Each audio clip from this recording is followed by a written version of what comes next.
Hello and welcome to a live episode of Deprogrammed with Keri Smith. If it's your first time here, if the algorithm brought you here, this is actually a new channel, so please hit like and subscribe. We also have book club coming up soon. If you guys want more info, you can hit us up in the comments and we'll give you the links that you need. I'm not going to keep my guest waiting too long. I'm very excited. Today, I'm welcoming Nick Rekieta. Hello, Nick. Hi. Hi, I have heard that you are the host of the most popular legal channel on YouTube. Yeah, well, the most popular good one. I've been watching some of your Johnny Depp Amber Heard coverage, and it's fascinating.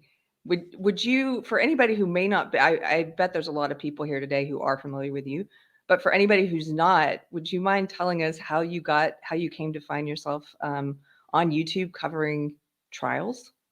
Yeah. Well, it's kind of it's a two-part story. First, there's how I came to be on YouTube, which I could tell, and then there's how I started covering trials, which is just a little bit separate. But Tell me how you came to be on YouTube first. okay, well, so I'm a lawyer, I guess, sort of, and in a small town, and I just I have a wife and a boatload of kids, and very happy with all of that. But I was being my lawyer self, but I was a friend of or a fan of a show called The Biggest Problem in the Universe, which was a podcast between two internet satirists. Well, actually, one internet satirist and one internet idiot, Maddox and Dick Masterson.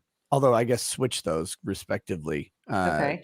Dick has been a longtime satirist. He's the author of a book called Men Are Better Than Women, and famously went on the Dr. Phil show as a professional chauvinist. And kind of trolled the Dr. Phil show live and went to the house for a week, and it was What like house? his comedy bit. The Dr. Phil house they used to have, where it was like a therapy house where they would bring in people and they would live there in this. It's actually just a studio, but they would live there in the studio for a week, and they would do like daily sessions with Dr. Phil, and they'd have to live with people that hated them. Like, so he got put in the room with a woman who hated men, kind of Oh, thing, wow. and they had to They didn't know he interact was all the time. trolling? No. That's what made it great, is they didn't know that he's just playing this extreme character. And so they went through this whole thing, but that was so he had that in this book, and then he starts a show with Maddox. Maddox is a weirdo who had a YouTube channel called the biggest or the best page in the universe. I guess that was also his webpage, Okay. the best page in the universe. And he would just do satire bits. We all thought it was satire. It turns out it was his real thoughts, which made it kind of funnier later. That name sounds familiar. Did he also do a lot of fake Craigslist ads where he was selling just handguns disguised as tissue boxes and stuff? Yeah, I don't know. Okay. He might have. Who knows? He's an odd duck, but this is way too much background. Long story short, they had a podcast called The Biggest Problem in the Universe. It was a very good podcast, and it went on for about 2 years, and then they had a bad breakup, and no one really knew why. So they each started their own show, and Dick started talking about what went wrong with the show, and then Maddox ended up suing Dick for somewhere between $20 and $400 million. It was hard to tell because the lawsuit was very poorly written, but everybody's freaking out over this lawsuit. And I was in the Facebook group, the Facebook fan group for it. And I was sitting on the couch with my wife. We were watching some TV show that I didn't really care about at the time. So I pulled up the documents and started reading them. And I'm like, this is the dumbest thing I've ever read. Like, this is terrible. So I decided to drink whiskey and read the lawsuit and explain to people, because they're freaking out a little bit that this thing, it's official now. There's a lawsuit. And so I just wanted to kind of break down for people what it was. But I was too stupid to figure out how to upload a long video to Facebook. So I had to upload it to YouTube and then link it to Facebook. I was like, oh, okay, this will be fine. And then a whole bunch of people watch this thing and they're like, you need to do this all the time. Cause I got absolutely trashed reading this document because I had to do 2 takes because I went to Encyclopedia Dramatica and it shut down my computer in the middle of recording, which was because of all the viruses. Oh, wow. So then I had to do it all over again. And I did it again at the end of that. It was a mess. It was a disaster. So how long ago was that when you started? That would have been 4 years ago, last November. So just over 4 years ago. Okay. And then I know I first heard of you, people were talking about your coverage of the Rittenhouse trial. Yeah. So then that was kind of another, I don't know, a weird happenstance. I was originally going to cover the Derek Chauvin trial in the same way. I wanted to live stream the whole thing. Derek Chauvin's the Minneapolis police officer who was convicted for murdering George Floyd. But the day that trial started, I was on my way down to Florida. So that didn't work. And then I was down in Florida the whole trial, pretty much. And so I wasn't able to do the coverage that I wanted to. But with Rittenhouse, I said, I'm going to take the entire time and I'm going to watch every second of this stupid trial. And so I did, mainly because I wanted to watch it, but also I'd been following the case since it happened. I had personally made the determination that he was likely not guilty because of self-defense. And it was merely a matter of if a jury would agree with that, because I think by the law, that was the correct answer. And so I was very anxious to get to the outcome. And then that just blew up as it went. And it was supposed to really be just me, or maybe me and one other attorney watching it at a time. The first couple shows, I have one guest. And then I had 2 guests on Legal Bites and Legal Mindset. When Viva clipped out a portion of the show and shared it on Twitter. And then that's when it blew up, right? That clip had like 4 million views on Twitter. And then suddenly my live streams just went straight through the roof. It was crazy. And what you're doing, it's kind of unusual because you cover the whole courtroom. Like you'll sit there streaming the whole thing and adding commentary. So sometimes it's like a 7-hour stream or something. Yeah. It's really long. And it's full of people though. There's the last one I checked in on one of your Johnny Depp trial once, and there were like 15,000 people there or something watching this with you. Why do you think people are so fascinated by the courtroom? I think, well, there's a couple different pieces to it, but really it comes down to a mix of reality TV, right? The drama is there. The drama is real. It's not manufactured. And it is, it's some of the worst moments of people's lives, which it's kind of horrid to sensationalize that. But at the same time, like that's what, that's where life gets really, really terrifying, right? Is at these, either the worst moments or the best moments is what we want to see. And that's what we try and simulate with movies all the time. This isn't simulated. This is for Johnny Depp. This is his entire career and legacy. I mean, he will either be forever, and for many people, of course, he'll forever be labeled an abuser. But if he's not an abuser, then he desperately wants to not be labeled an abuser. He wants to, if he tried his whole life, like imagine your mother was such a horrific monster to you. Your father was abusive in a different way, in his passivity and in letting this stuff happen to you. And occasionally physically abusive as well, but mostly in just letting his mother be terrifying and then just leaving, in the middle of his teenage years, just leaving him to her.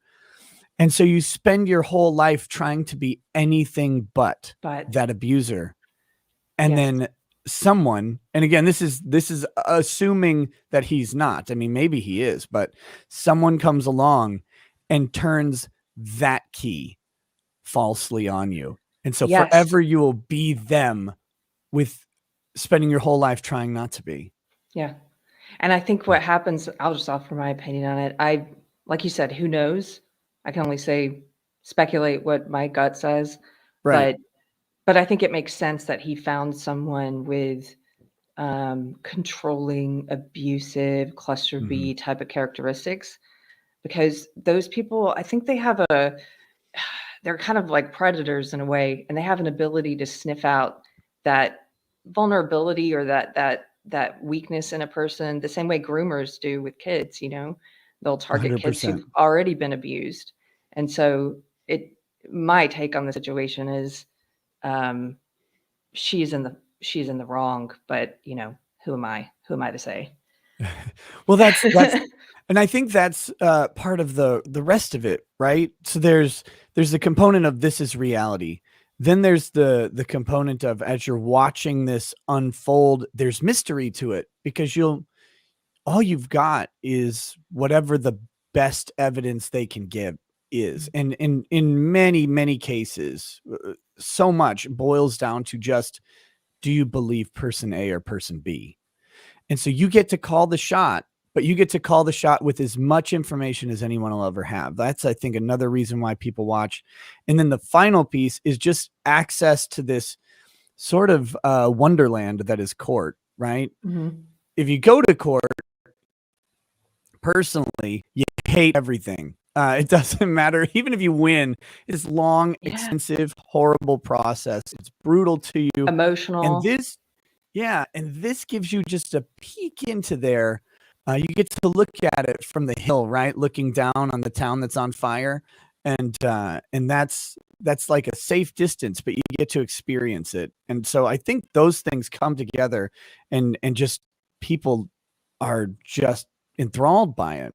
And then when you look at like what I do on top of that, because I mean, you can do all of those things with like Law and Crime or Court TV and just watch their bare coverage. But when you do what I do, I'm bringing in other people as experts on litigation and different criminal and civil elements. And you get a glimpse of that, like, 6-figure education that no one wants to spend the money or time to do, and shouldn't, by the way. I'm not elevating that education in any way. Believe me, I've tons of criticisms of it, but most people have too much going on to have time or desire to do that. But this brings you to some people with that education expertise, and they get to kind of help you along through the story. It's like a narrator.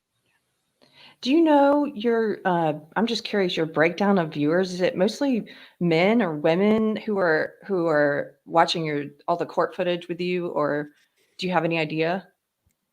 Well, I know the overall breakdown of my channel. I could check the most recent stream real quick and just kind of see, because I'm asking because I think I want to get your opinion about this, but when it comes to maybe not courtroom drama, like live courtroom stuff, but true crime, it seems to me that it's more women who are interested in true crime.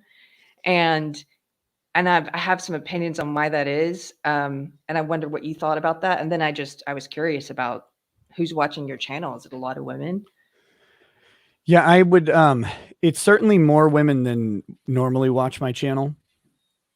Let's see, on the I can't check the most recent one, but the previous one, it's 26.8% female.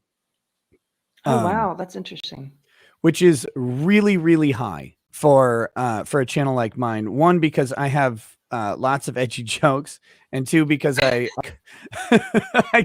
cover subjects that are not really in the, I guess, my nighttime show is completely different, and I cover subjects that political subjects and things like that tend to skew heavier towards men on YouTube. And so before doing trial coverage, my female viewership was maybe 6 to 10%. And when the trial coverage starts up, every time you can see the demographic shift pretty pretty intensely towards women. And you can also notice it in the chat. Lots more women watch those shows than normal, which I think it has a lot to do with that true crime element. I just had to put this up. I saw this scroll by.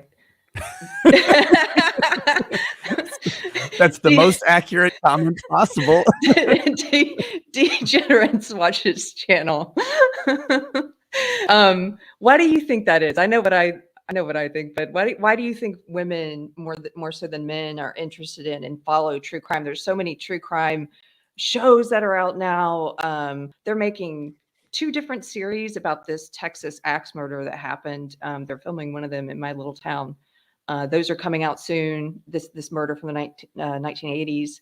There's all the shows about like the Tinder swindler, Theranos, Elizabeth Holmes, like these sort of disordered personality types who take advantage of people. Why do you think that that's more appealing on average to women? Well, I think it follows a general trend of reality TV being what I would consider more appealing to women in general.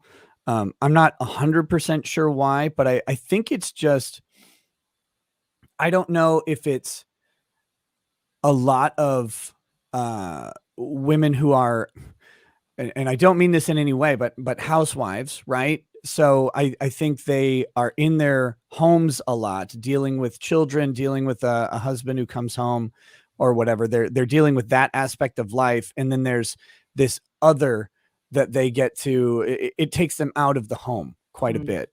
And I think that's a part of it. The other part of it is I think women, it flexes the empathy muscle a little bit for them. And they get to, it's that helper caregiver sort of mentality that comes through this thing. I think they want to help the victims. I think they want to help the perpetrator.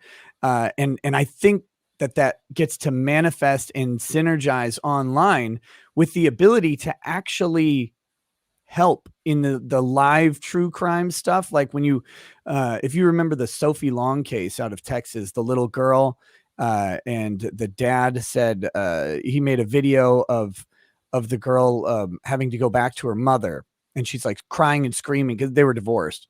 I don't know. And okay, so this little girl's like 9 years old, and this video went viral online because she was supposed to go back to her mom back to her mom's house, and she's screaming and crying just bloody murder, that her mom lets her boyfriend touch her and all this stuff. It was very heartbreaking to watch.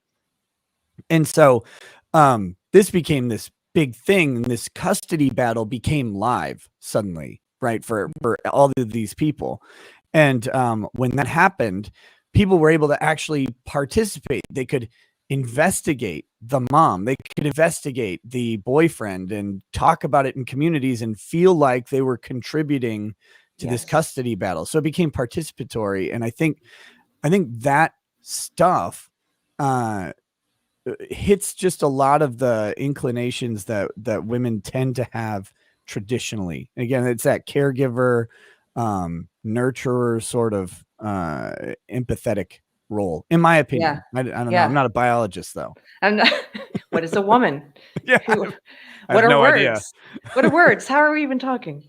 I think some of it also is, I was just doing a video with my friend about horror movies, zombie movies, and we read these studies that said that people like watching horror movies, the people who enjoy them anyway, because they like exercising the sort of fear of the worst case scenario in a safe way, almost the way that people exercise, what made me think of the way people exercise tribalism in sports. It's sort of as a safe way to be tribalistic and not actually kill the other tribe, right. And so I think that horror movies do that. And probably with women, it's more of like, here, let me watch the worst case scenarios of things that could happen to me. So I experience it and experience that fear. And then if they catch the person at the end, then it's resolved. And it's like a safe way to get out those fears, maybe.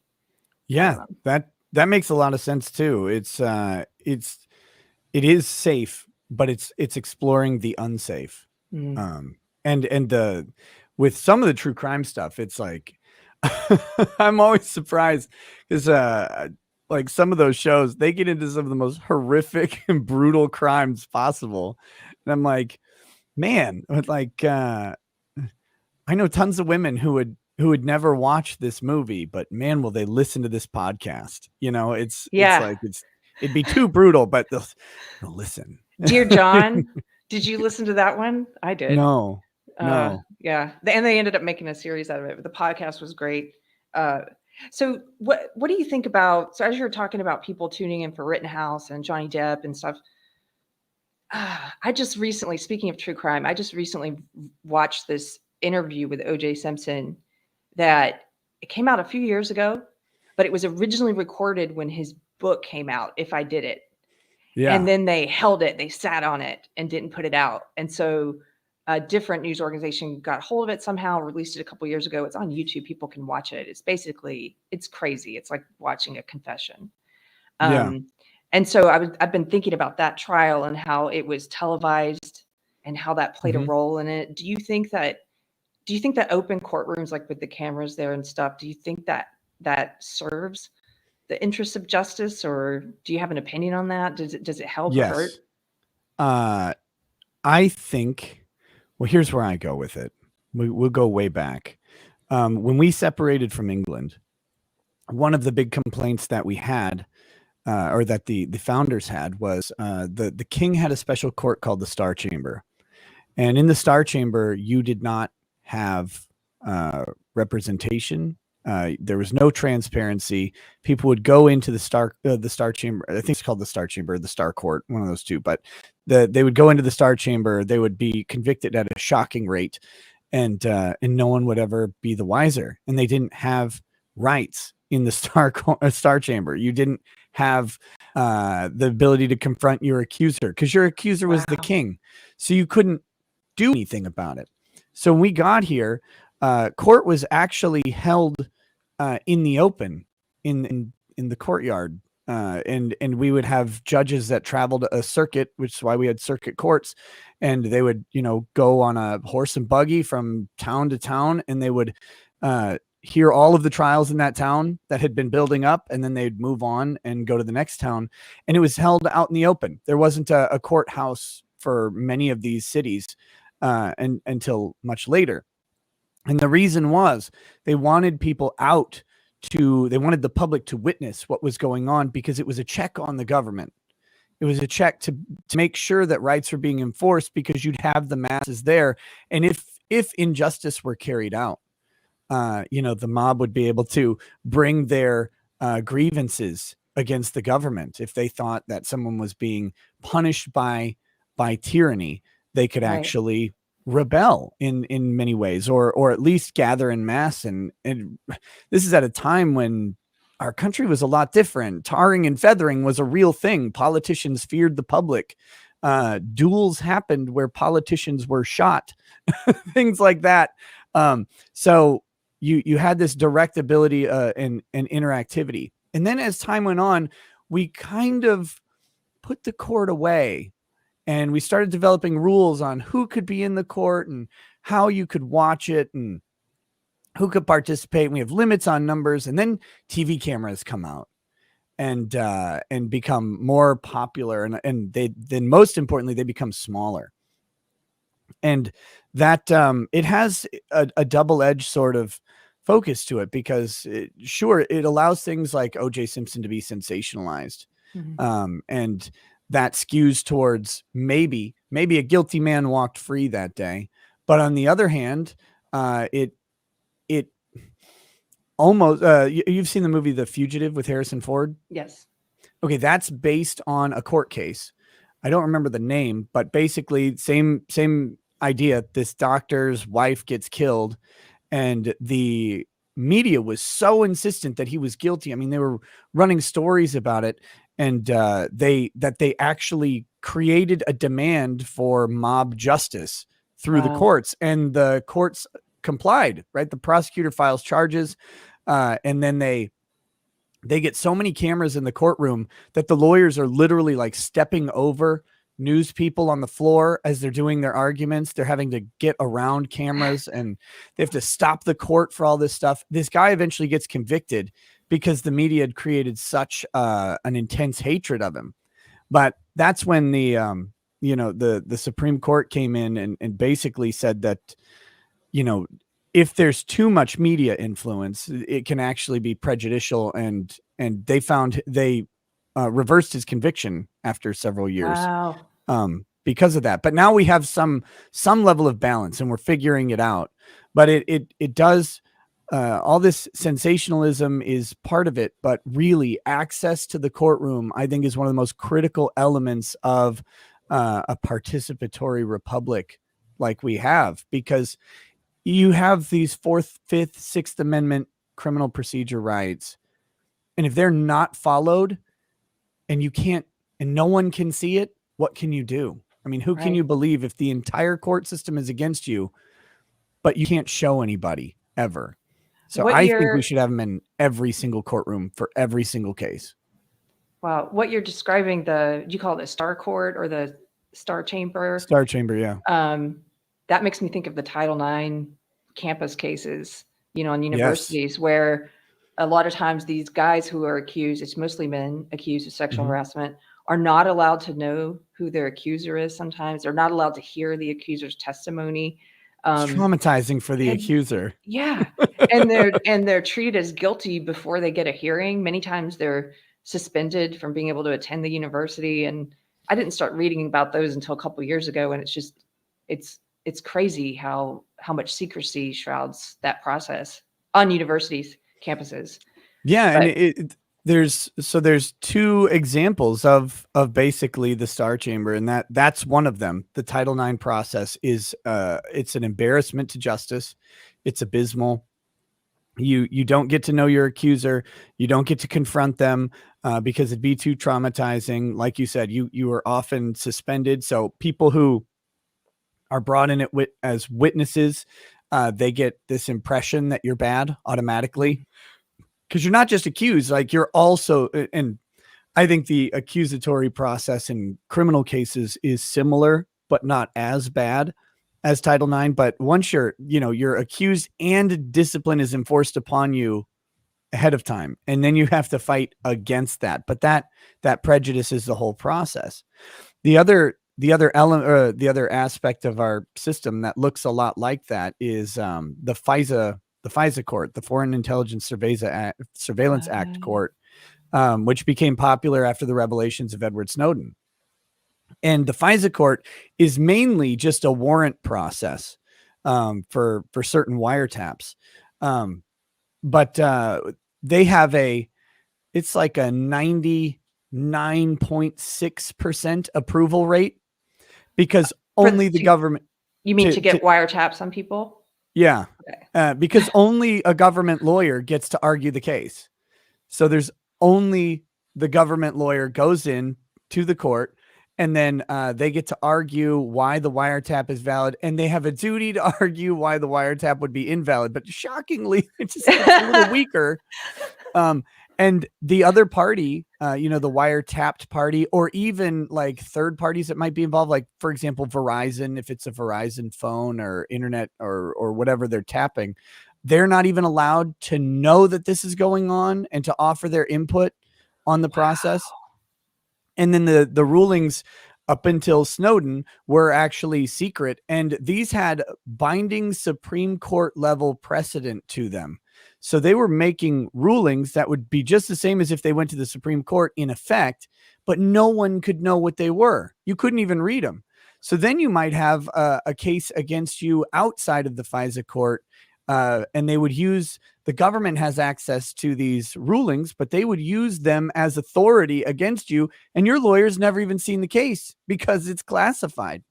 And so that was this system. And yeah, shockingly, like it was a rubber stamp effectively. And the statistics on it are mind boggling. And remembering what it is, this is permission to put a wiretap on a United States citizen for suspected ties to some sort of foreign communication.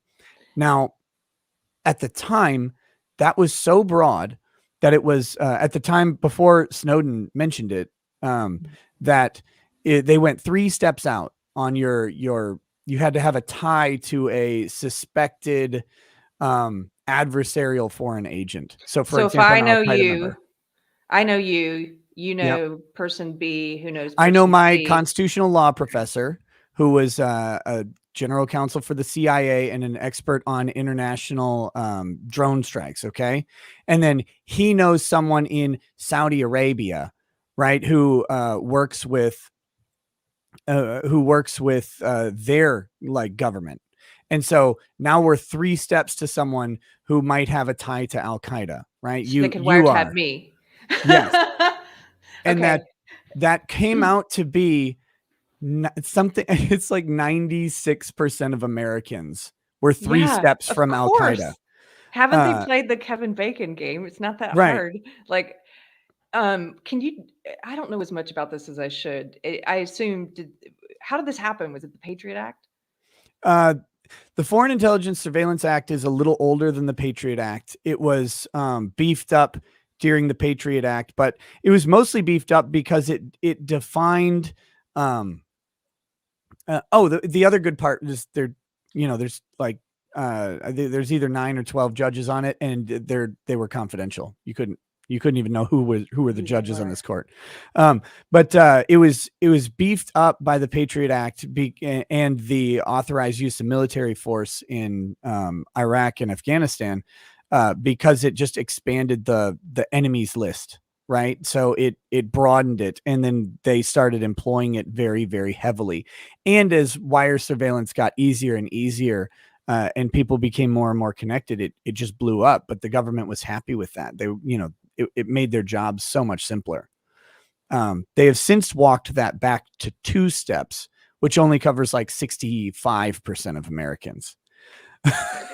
So, Great. So what's the oversight for this, the FISA court? Like, is there any, who walked it back 2 steps to 2 steps? they well, they walked it back because, and this is where Snowden doesn't get enough credit. I know there are probably people in the chat. There's always some people who think that he is a villain. I disagree. I think he's one of the greatest assets to freedom and transparency that we've had. I can't name someone else in the modern era who would have had any similar type of impact. But that being said, after his exposure, the Foreign Intelligence Surveillance Court decided that, well, its decisions were in the public interest because the public was now clearly interested in them, because they got leaked. Some of these decisions got leaked to the public, and people were like reading them and eating them up, and lawyers were commenting on them and making a big stir about how crazy this thing was, and it's a secret court. And so they decided that now that there was sufficient public interest, they could publish some of their opinions. It's like there already was, you jackholes. That was part of it. And then, the policy shift on moving down to like, once the statistics came out that this covered almost every American, the only people it didn't cover were like, you're an Amish, right? And you just don't have You the don't internet. have it. Yeah. Or you live like in rural Appalachia and you're too poor to have any sort of internet access at all. So that was it.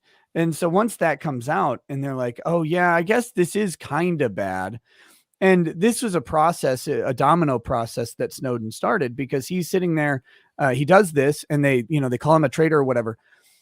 Everything he released has been linked to government overreach, to the point where the Supreme Court, or an appeals court, I think a couple years ago, found that the government acted unconstitutionally with wiretaps and how it was implementing its surveillance programs and stuff like that on American citizens.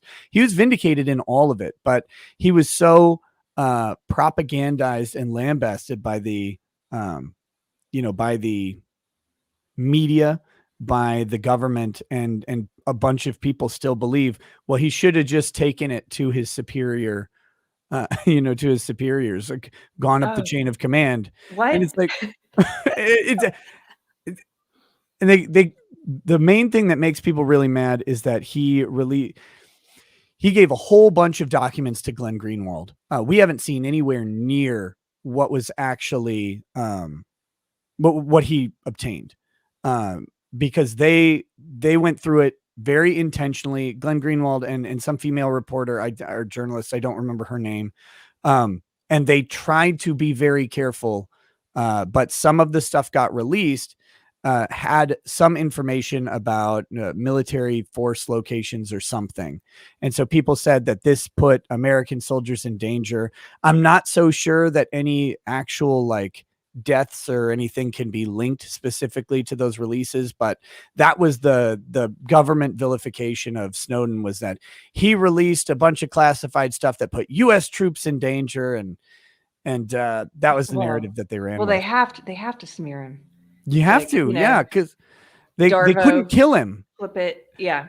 Once he got out of the country, you can't kill him as easy, so you have to smear him forever.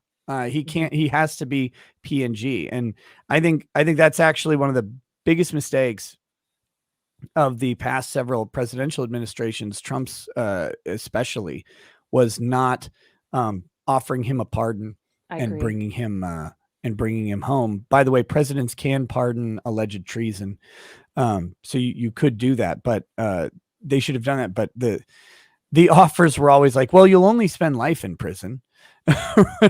So they should have brought him back, in my opinion. Why do you think Trump didn't do that?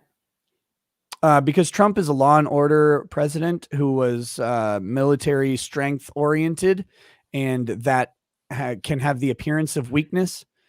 Right? Because he did violate the law. He 100% broke the law in doing it. But when governments make laws to protect themselves from unlawful activity, I find that to be a null and void law. Personally, I don't think that should be it's immoral. Yeah, I agree. But Trump, he wanted to be. He always projected himself as strong on national security, strong on border security. And if the perception is that Edward Snowden was had posed a threat to national security and border security, and that he gave away, he exposed U.S. assets to risk, then, that's kind of goes in with his character. I just think if he had the right advisors there, that maybe they could have sold him on the idea. And I think he would have brought a lot more libertarian minded and freedom people into the Republican Party. I don't know that it would have had any impact, but I just think there's a bunch of people that could have brought in and said, hey, there are people who do care about this government transparency thing that I care about. Yeah. I want to, if you don't mind, I'm just going to read a couple of super chats. I don't want to get too far behind. There's a couple of questions for you. Church of Failure says, for Nick, as Richard's, why do you diss shyster lawyer on your stream? Much love and great interview. I don't get actually, he wants me to read this as Mark Richards, the attorney for Kyle Rittenhouse. Oh, okay. So he wants me to say, why do you diss shyster lawyer on your stream? That's what he wanted me to do. Nice. Yeah. Nice. Thank you, Church of Failure. Pirate, I saw you were trying to pull up the chats. I'll let you do it. Thank you. Doug Murray, thanks, Doug, says, Keri, wonderful channel. Found you through Chrissy, found her through Nick, found him through Kyle, found him through Antifa and BLM. Thanks, Antifa. Hopefully Rackets brought along his sidekick, Mr. Smee, the best pirate I've ever seen. Thank you, sir. Ian, damn it, Nick, you got me simping for Keri now. I am digging the hats. Thanks. I get so many people are like, take the hat off. I'm like, I can wear what I want. Yes. Nick, you need to wear hats, especially on that uncut hair. Yes, I need to go in for my hair circumcision very soon. As soon as possible. Do you ever wear hats? No. Oh, I'm a big fan of actually Pirate Tomsky sent me a flat cap. I like the 40s and 50s style, and men wore a lot of different kinds of hats back then, women too. And anyway, I'm an advocate. I like hats on women. I love buying my wife hats, and I think she's super cute in them. But she kind of hates them, so Oh. I'm like, wear a hat. Oh fuck says, Keri, balls or the lack thereof, and why does the guest prefer the former? P.S. If Amber Heard is drugs incarnate, then Depp indeed abused her. You know, this degeneracy is supposed to remain on my channel. You're not supposed to do this, guys. You're not supposed to bring this like a disease around the internet. I don't even get it. So I get the last sentence, but I mean, I can explain it, but I try to save people in their beautiful ignorance well, of it. the last sentence, one of the things I heard was that he had a very high monthly bill that he paid for his doctor and his prescription meds, and it was a really high figure. It was very sad. But one of the recordings that she made that I listened to online, she was engaging in Darvo. She was denying and reversing victim order, accusing him of things while she was behaving in the very way she was accusing him of being. And then she drugged him like mid-recording. Did you hear that one? She took I haven't heard that one yet. Yeah, she's like, while she's talking to him and accusing him of all this stuff and yelling at him, you can hear her open a pill bottle and she's like, you sound like you need a Xanax, and gives him one. What a pile of garbage. Yeah, so gross. So gross. Ian so forth. Hey guy. He said, hi, Keri, Nick. In Depp versus Heard, is the infamous bed poop really that detrimental to Amber's case? I guess what I'm asking is, who does number 2 work for? Very good. That's an Austin Powers reference, right? Yes. Yeah. Okay. Yep. Stetson's Gold says, Nick, you legend. Missed your stream today, so worked out to death metal instead. Strangely reminded me of Amber Turd. Hashtag me too. Hello, sir. Gosh, there's more. Oh, hey, little ragamuffin. Do you know this lady? No, I don't. I don't think so. She's excellent. She was involved in the social justice warrior, like the wars that happened in the sewing community. I don't know if you've heard about those. She's No. a sewist. Yes. All right. They've tried to cancel her several times over, cancel her small business, and she just keeps going. So anyway, great. She says, yeah, lawyer guy. Have you ever done a show on cancel culture, defamation, slander, specifically when competing businesses and serial cancelers are involved?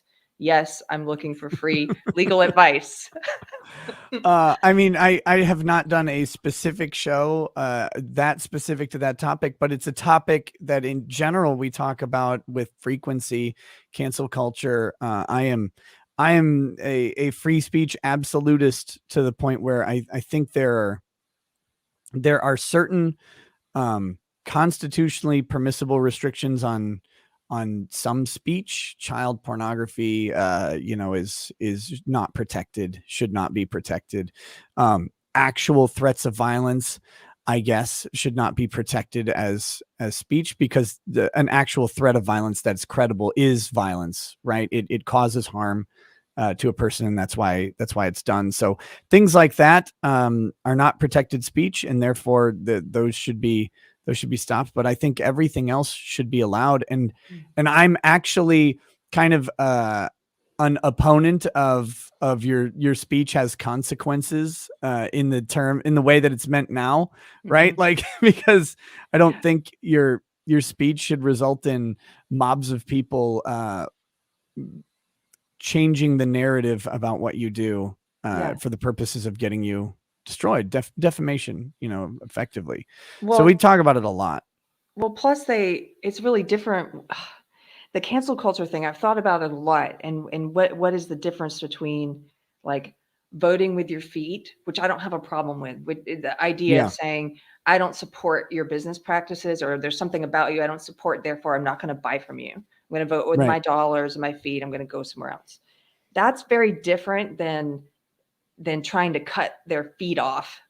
It's like, and no one else will be able to buy from you either. Like, I will form this pitchfork mob and destroy you, which I think that's the difference.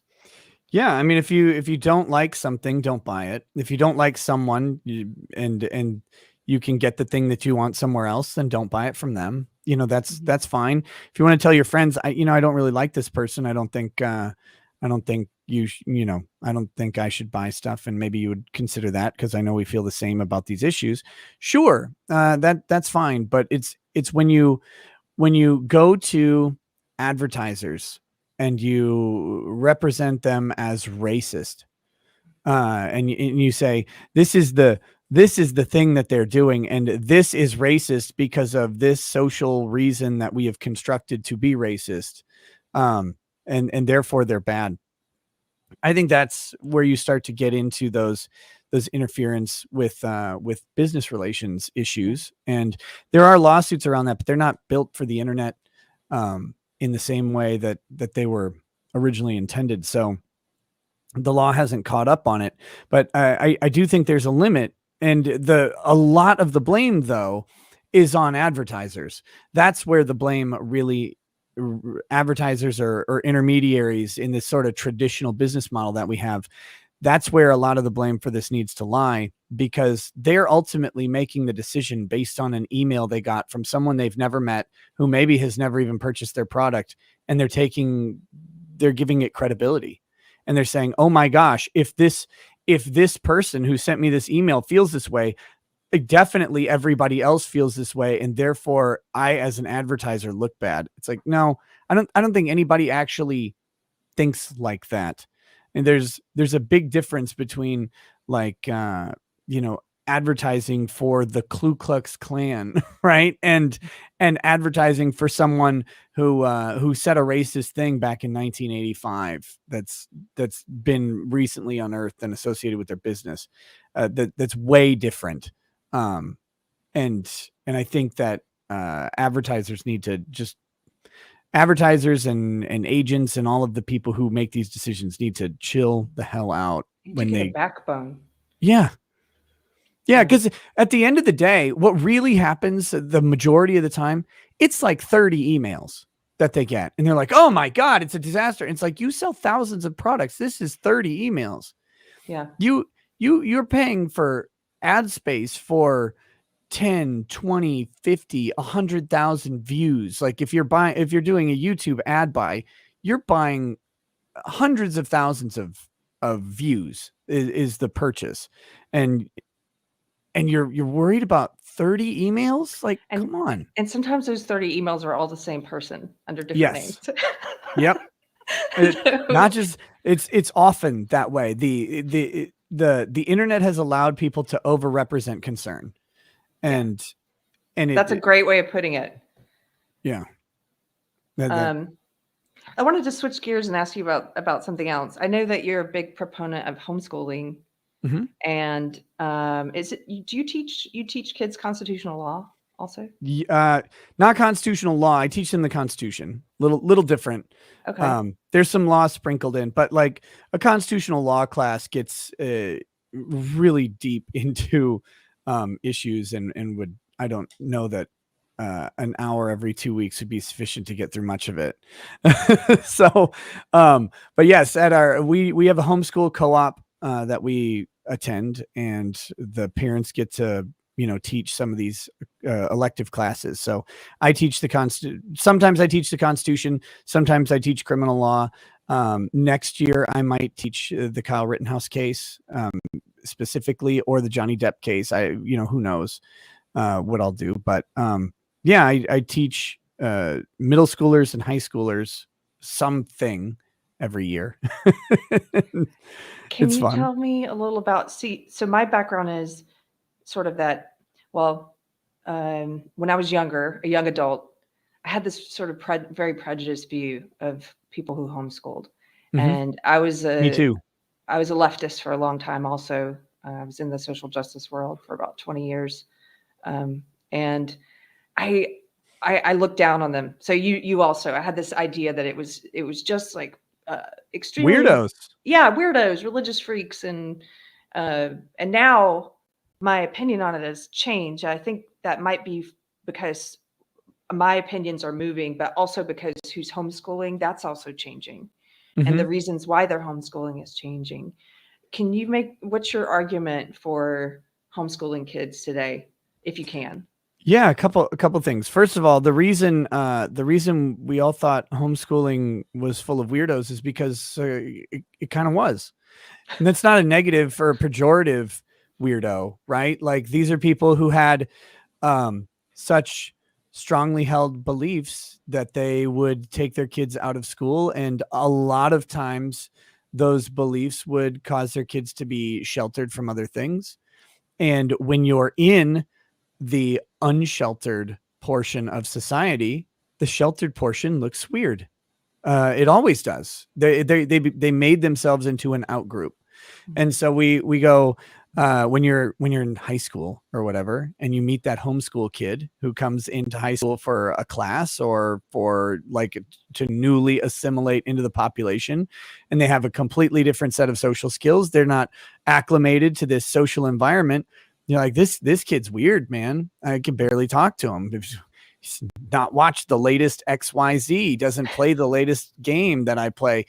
He's not, up to date on the latest school drama. Like, what the hell even is this person? So that's how I always looked at it, but I was always looking at it from an in-group perspective. And what's up, lady? I can't right now. Is your brother here? No one's here, just me and you? And mom? Can you ask mom, please? She'll be done in a second. Get out of here. I'm on a show. I can't right now, sweetheart. Go on. You want a hug? This is it. Come here. Hi. Okay, get out of here. Oh my goodness. This is the most adorable interruption on a show ever. So I like her. So I was always looking at it from the in-group perspective, and they were the out-group. Then and this is before I started homeschooling, but as I got older and reflected on things and would engage in discussions with friends on Facebook and stuff like that, one of my friends said something that really triggered me on the issue. And he had said, well, these kids just aren't, they're not socializing properly. And then I thought about it and I was like, wait a minute. When I was in high school, I was an asshole in a society of colossal assholes, of absolute. I can't think of anybody who wanted to remain in the high school mindset and social structure that existed. And I thought about, when we got out of this environment, you deprogram, right? And when you encounter people that you knew and you're like, man, you're still in high school, that's an insult. That's a horrible thing to ascribe to an adult who's supposed to be like in the high school mentality. Yeah, right? like you're stuck back in high school. You're the same person you were back then. Didn't you get out and grow? And I thought, wait a minute. So why do we want to socialize kids into this environment that is objectively reviled by people who have gotten out of it? Like what value is there in socialization into a system that you will deprogram out of the moment it's over? And I thought, okay, that just, for me, that defeated all of the socialization arguments that exist. I mean, I do think kids should be socialized, and what you probably just heard was me explaining, asking my 4-year-old where all of their siblings were. And most of them are not here. That's because we have them go to programs, to classes, to extracurricular activities, tons of them. So they do interact with other kids and other people and other adults. But yeah, they're socialized into life interactions, not a high school environment. And so I think that we want kids to be socialized because I do not think it is the healthiest to have kids hyper sheltered, like some of the sort of 30 years ago homeschooling looked like. Right. But these days it's not like that. You have homeschool co-ops for people. You have where people go in and they have like a temporary classroom setting. They get to interact with different kids. They take classes from other adults. You have the ability to have your kids, through a lot of hard work of homeschoolers, participate in programs at their local school systems, like band, for example, or speech or football or basketball. They can get onto the teams in a lot of areas. And so they have opportunities for socialization that exist, but not inside that structure. And so I think the rising popularity of it is it's bringing more money and resources into everything, which is always, I mean, when you flood a market with cash, you will get eventually better innovation going on, and that's happening. The quality of homeschool curricula that you can buy, that you don't have to develop on your own, is getting so much better. I mean, heck, Kevin Sorbo's wife, right, Sam Sorbo, she has developed a homeschool curriculum or partnered with someone to do one as well. Like, you can and you can vet these things. You don't get to vet your kids' education in public schools anymore. Yeah. But you do get to vet it in homeschools. You get, because you're the one choosing it. Yeah. So I mean, I just think as that stuff happens, and innovation grows, and more people do it, and we see what's going on in the public and even private school systems with this unassailable influx of culture that doesn't belong there. This woke ideology, this critical race theory, and you're powerless against it. And oftentimes they'll obfuscate you from it. As those two things go, those are just converging on a road towards more and more people homeschooling, or going back to a traditional community schoolhouse, pod schooling, stuff like that. I mean, I think a really great thing would be to get, a couple families together and hire an expert tutor to do a ton of the education. Because I know that some people think I can't do it or I don't have time, but it's like, man, if we could get like a school choice voucher and think about that. Every kid gets $17,000 to spend on their education the way they're supposed to be. You get 5-6 families or whatever together, and you hire a couple experts to teach, as a group. Yeah. Okay. Did you get our little girl a pouchy? Okay, she's supposed to come ask you because she came to ask me. But I think there's so much opportunity for people to homeschooling doesn't necessarily mean you have to teach. You have to do it yourself. Yeah. Yeah. It just means you are in control of your child's education, and that can take on a lot of forms. And I think as more and more people realize that, and we develop better markets for it, and the market of public schooling is destroyed, I think it's objectively good. Yeah. I've also seen studies recently that show that, speaking of the woke ideology, there are the people who push that ideology are always claiming to speak on behalf of marginalized groups, of people of color. And I saw some recent studies that said, actually, children of color do better when they have school choice, when they have the option of charter schools or homeschooling communities. So, oh yeah. Well, and if you go ahead. Well, it just seems like they want to hide information like that. That's not a part of the narrative, and they're moving against it almost entirely. It's like, we're speaking on behalf of these groups. Well, hey, this thing is actually good for these groups, giving people a choice. We're just going to ignore that. We're just going to say it's part of white supremacy. Yeah, and it's so silly, because when you look at predominantly minority demographic schools, it's and there's all sorts of reasons for this, but you're talking about schools that are in typically high economic impact areas, right? You're talking about poor schools in poor areas with poor funding, and so giving parents school choice allows them to choose a school that isn't garbage. Like that's the main thing. And typically when we're talking about race and in this stuff, we're mostly speaking about African Americans. But when you go to schools that are 90+% African American schools, they're in the poor areas of Detroit or DC or wherever. And if you give the option to do school choice and have the kid go to a charter school instead, you get out of this nasty administrative trap of education that doesn't work for those kids, and you put them into something that you think might work, a different approach to education that might work. The charter schools have flexibility in how they do things, and then private schools, of course, have even more flexibility in how they do things. But when you take kids out of those public school pits that just become in some places a route to prison. I mean, I know it's a meme, but it's true. I was going to say earlier when you were talking about not all socialization is good.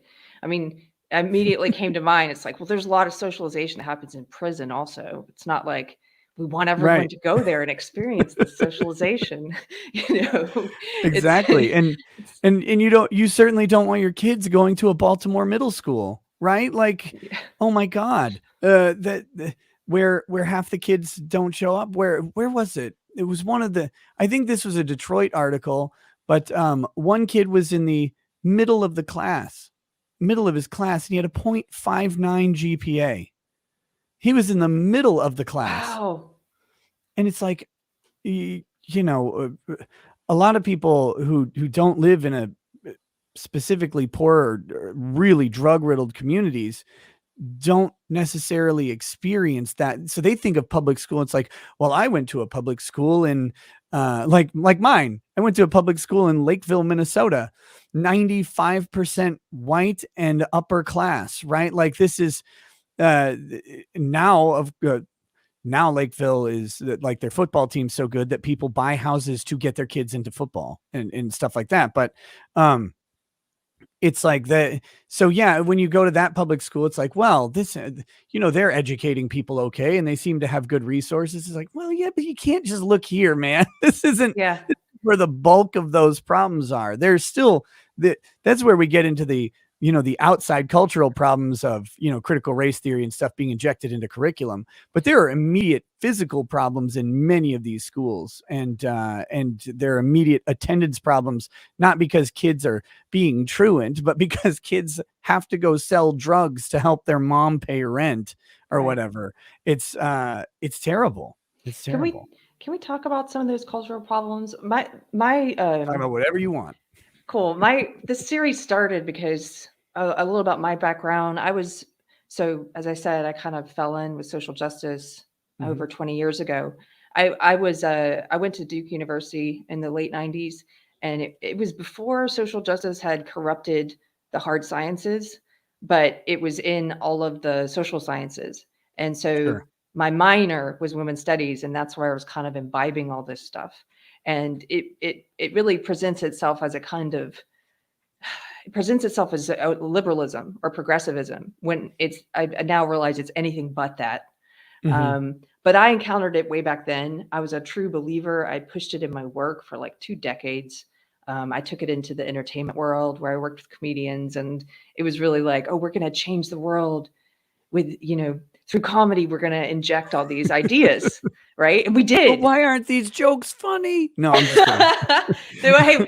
They don't need to be funny when there's like a congregation there clapping, right? Right. Like they're at church. That's what it was like. It was like church. But I started waking up in 2016, 2017. It was a slow process. And I think that's because actually the ideology accelerated at that time. It got bigger. The campaign season with Trump and Hillary, things just kind of shot up. All of a sudden, for the first time, I heard major political candidates, like Hillary Clinton was talking about implicit bias, which I'd only ever heard in my little social justice world. And so these phrases started becoming more mainstream, and I think that caused some people to kind of really take a look at what it was. There was also a lot of violence I saw happening with people on my side being violent. And so, but what it also did, so some people started waking up, but then other people like really went into it hardcore. And we're at a place now where I think it's become, it's so culturally dominant that you have corporations like McDonald's are speaking woke. It's in K through 12 now. When did you first become, I'm always curious in asking people, what's your what's your story of when you first became aware of this ideology, like permeating things? Well, I was raised Catholic, and have always been fairly, I guess, Republican or conservative or something, um, forever. That's just kind of how I was raised. And then, as I went through high school, not really thinking too much about it. I mean, I talked a little bit about freedom and stuff and just general, but as I was going through college is when I started to notice more of it. And I graduated college in 2005, I think. Yeah, I think it was 2005 that I graduated college, undergrad. And, there were just some classes near the end of it. I was a literature and creative writing major. And so I was in writing classes and writing workshops all the time. And that's where that stuff really started to come through. Hmm. Specifically, critical approaches to literature was where I learned about critical theory, not critical race theory, but just critical theory. And critical theory was interesting. There's all sorts of critical theories that have nothing to do with social justice.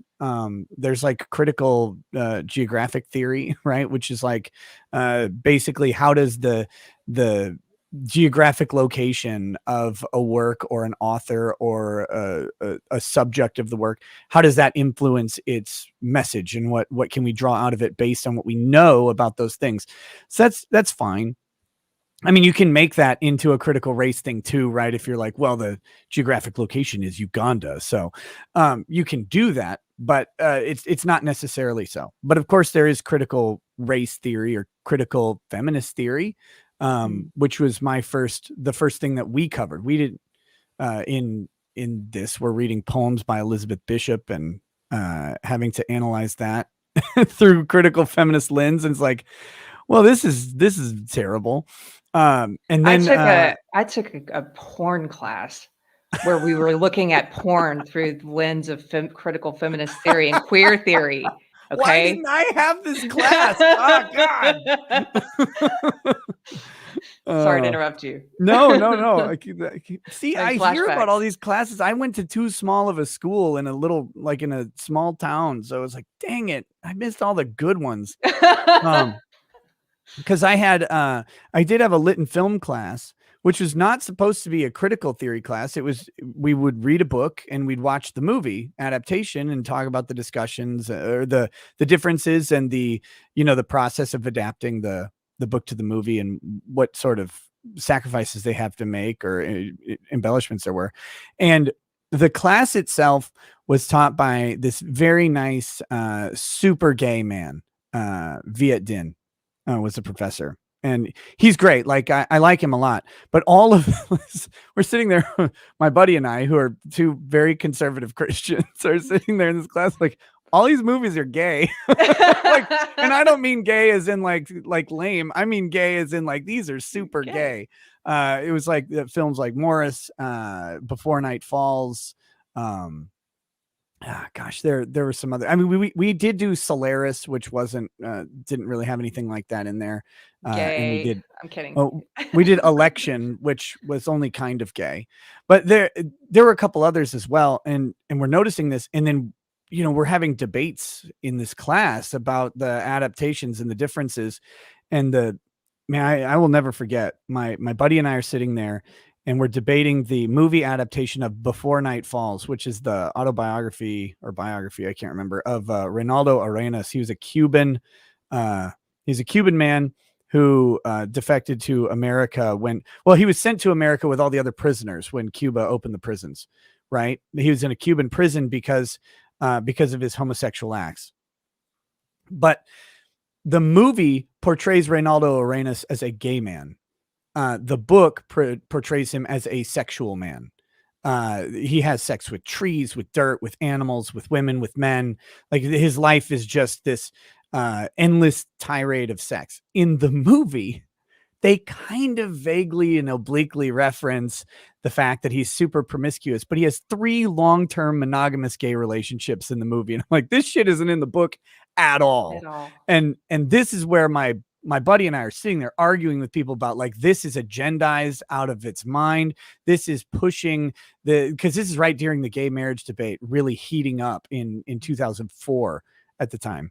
And we're like, this is pushing a narrative for the purposes of selling homosexuality. But that's not the book. I mean, if you read the book, it is he slept with over 1,000 women, like 5,000 men. Again, it talks about animals, and it's kind of horrifying. But it's like this is not the purpose of this book. This is the purpose of this movie. And we were pilloried by that class for raising those points. But that's when when I noticed that this stuff was really getting pervasive.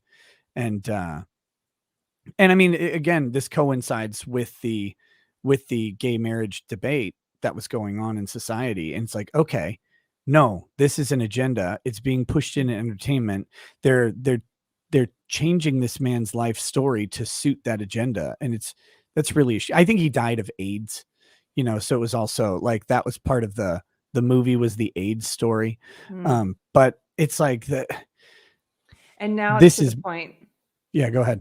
Well, now it's to the point where it's like every superhero and every comic book, and it's like, so and so is coming out as gay and bi, and now it's asexual, and there's all the race and gender swapping, and I think it's gotten to the point where most people can't help but see it now. Would you say? Yeah. Yeah, because it's that depressing acceptance that it's going to be everywhere. And it's to the point where if it's not there as much, you automatically, or I go, oh, this is a good movie because I don't have to worry about the bullshit. Even if the movie's not any good, you're like, oh, at least I didn't have to be beat over the head by how much I hate somebody. Oh God, thank you. Yes. My friend and I were talking about this. It's sort of now we've lowered our standards a little bit. We're just like, oh, but at least there wasn't any wokeness. So this is great. we're so used to being preached to. Yeah, it's it's wild because it's like that's what I've been talking about over the past couple years as I started getting invited to anime conventions to do panels and stuff is that trying to remind people this is about escape. It's about escape from the world. I don't want these problems, which let's be fair. There are some issues that go on, right? Like there is prejudice towards people that happens, not at the scale and scope and world destructing capacity that they seem to make it out to be. But sure, there's going to be prejudice or biases or bigotry or in-group, out-group thinking, whatever you want to call it, wherever it'll manifest. That will happen forever. We'll just change the label that matters, right? Today it's gay. Eventually it'll be, I don't know, knitters or something. That's already happened. You should know There's a lot of knitters in the chat today. Yeah. No, I do. Yeah. I do. I know about the war in the knitting community. I didn't know it also went into the sewing community, but it's everywhere. But there will always be an outgroup, and some literature and entertainment can help us process how we deal with those things. But I prefer the way we used to do it. I prefer X-Men, right? Where X-Men was this great thing that created an outgroup, but that outgroup was externalized from reality because they're mutants that don't exist, that have superpowers but there's a prejudice going on against these mutants because of their differences. And so that was a blank slate for a gay kid to pick up this book and go, I'm like I am the out, I'm the other that people are, and how do they deal with it? And how do they do it? Form community, advocate for yourself. But ultimately, like the X-Men are the ones who are supposed to interact with society as much as reasonably possible and to do so in a positive way. Whereas Magneto and the villains want to, dominate and control society. And so it's like, if you look at that, that's the recipe for dealing with in-group, out-group thinking. And you don't have to be like, this is gay, this is black, this is whatever, like, because people get to read into the literature what they want. That's what escapism is supposed. And if you don't want to, by the way, if you just want to pick up X-Men and see some guy, some weirdo with claws, an alcoholic, hairy man running around Siberia slashing people up, you can do that too, and just tune out the world. That's how escapism and entertainment is supposed to work. Remove us from the world so that we can confront our real issues in our own way as they manifest in our lives. And it's why reading a book 2 to 3 times at different points in your life, you'll learn different things about it. Can I ask you, you mentioned you're a Christian. I'm a pretty new Christian, and it's kind of shaping the way I view this cultural war now. Because I agree with some of my atheist friends. Well, we agree there's a culture war happening, but then we'll disagree on, like, I think it's also a spiritual war, which I know that makes me sound cheesy, but whatever. I do. No, I'm with you. How do you think we got here, and where do you think we're going? It's a big question, but well, it's the unrelenting step of progressivism. And I mean, progressive is a blanket term. We understand it a particular way in the West because it's been a particular way for a century and a half. No, just a century and maybe a decade. But it's the 100-year plan that updates every year. And so it's this inexorable step towards the conclusion, unrelenting and unhalted. They know that the longer the timeline goes, those steps will eventually amount to a leap and then a mile. And that's the game. And so what happened was people got this idea about how things should go. And don't get me wrong, progressivism started in the early 20th century, really, in the West particularly. And their ideas about how it would go were not really linked to today's progressivism, right? Those weren't the ideas we're talking about. They were not talking about critical race theory in the same way in 1922 or that we would today. Kids. Right. That wasn't there. But what was there was the progressivism of control and central planning.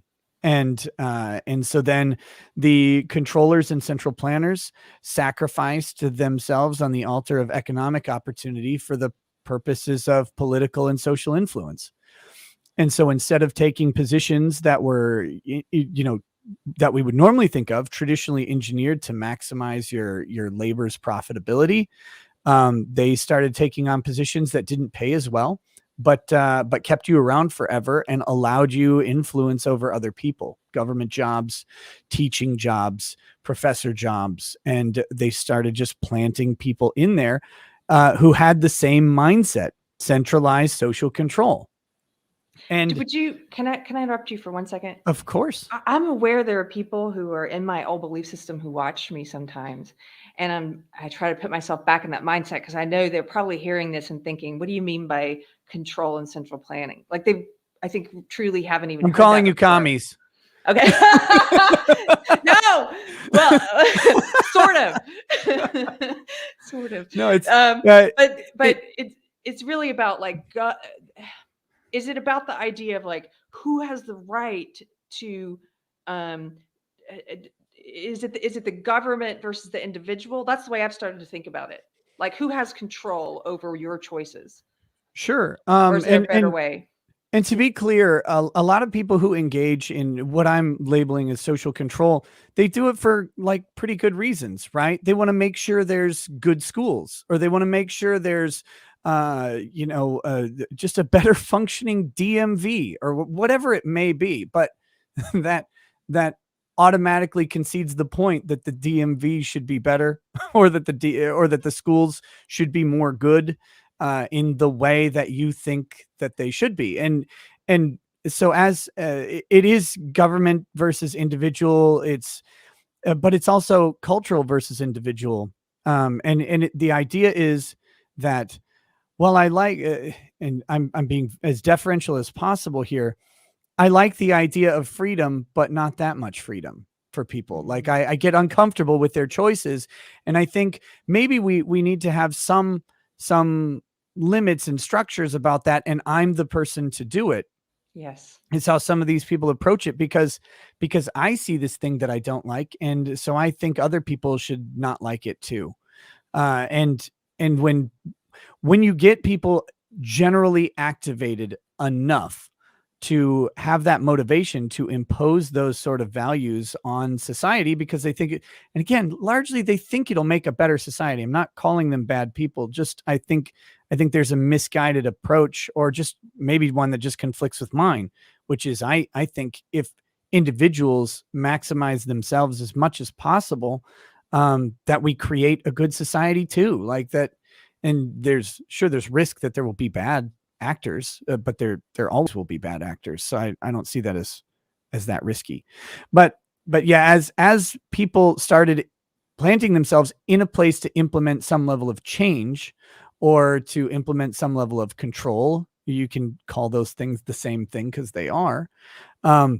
We now are at a point where it's so pervasive, and they have expanded their own administrative power through the administrative state so much that they have so much impact. I mean, the Department of Education, starting in 1960, was a way, or in the 1960s, I shouldn't say 1960, was a way to distribute federal funds and to try and level out the differences in schooling throughout differences in resources for schools, I should say, throughout the country. You've got poor schools in Kentucky and rich schools in Seattle, or I don't know how to what the breakdown was when this started, but you have poor schools in some areas and wealthy schools in other areas, and this is a way to kind of spread funding when there might not be as much local tax resources available. So but how has the Department of Education metastasized from what it was into what it is? And it all started with, some sort of just vague notion of, we can make things a little more equal among these schools. And now it's, well, we really need all of these schools to start implementing critical race theory into curriculums and teaching non-ethnocentric math. Yeah. Yeah. Wait, what? That's not what you were supposed to do. But the Department of Education has bloated and inflated since then. And now they give out more and more money. And then now they want a return on their investment. They want to justify their dollars. Well, if we're going to pump dollars into these schools, we can't have them teaching about the Confederacy. That would be horrible. That was a bad time in American history. So that's how all of these things work. Go ahead. Well, it strikes me that all of it seems like it always starts with good intent, or at least the appearance of good intent that people buy into. And then it's, even with the cancel culture mobs, it's the same thing. They're like, we're trying to make sure you go out of business because what you're doing is harmful. We're going to protect people from, wrongly choosing to buy from you or something. Right. but it metastasizes, as you said, and then they're true. That controlling nature comes out. It's authoritarian. It's in a weird way, it's exactly the way a lot of people on the left viewed the Christian conservative right of the 1990s, dictating what people can't, protecting people from themselves, like what you can and can't do. We want to make these choices for you. And the left is doing that now. Yeah. And it used to be the right. It used to be the Christian right in a lot of ways, right? Like the devil's scare about heavy metal and Dungeons and Dragons and all of this stuff. And this sort of, hyper reactive take. But why, when we look at why it was like that, it's not the belief system. It's the power that they had. The Christian right had tons of power and influence throughout the 50s. And that's why we see the countercultural revolution in the 60s and stuff. And then as that power was being siphoned away from the Christian, the Christian, I guess, power structure, we saw the death throes. We saw them lash out. Like, they were probably at peak power in the 50s and early 60s. But then that starts to whittle down. And by the 80s, they're in the death throes of power and cultural influence. It's going away, and it's going away rapidly. And that's when they're railing against it. And they know they've got this older generation who doesn't tolerate any of the stuff that's going on. And they still had that power structure, that voting base, the people with money as well, the retirees, people who have time to volunteer, who aren't like raising families and working their butts off to try and pay the rent.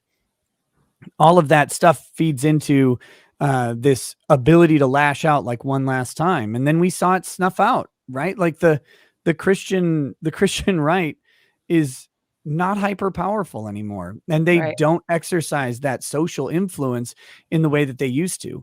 But the same people, the same types of people who were doing that, it's whatever personality type is drawn into the attraction to that power, the ability to have social influence. And again, the Christian right thought they were doing good. We're protecting kids from turning into witches, because who likes them? We have to burn those at the stake. And so that was the idea. Now it's who we want to protect kids from turning into racists. Who likes those? We have to burn them at the stake. Do you know that quote I'm thinking of? I'll probably mangle it, but it's a Solzhenitsyn quote about ideology is necessary to do evil, because people have to convince themselves that they're doing good to do it. Most people, not all. Those sociopaths, psychopaths, they love doing evil. But most people who go along with it and who make it possible for evil to flourish on a mass scale, like historically, that's like they have to convince themselves they're doing it on behalf of something good. Yeah, it's the easier one that I'm more familiar with is the road to hell is paved with good intentions, or whatever. But yeah, it's this idea. Of course, you want people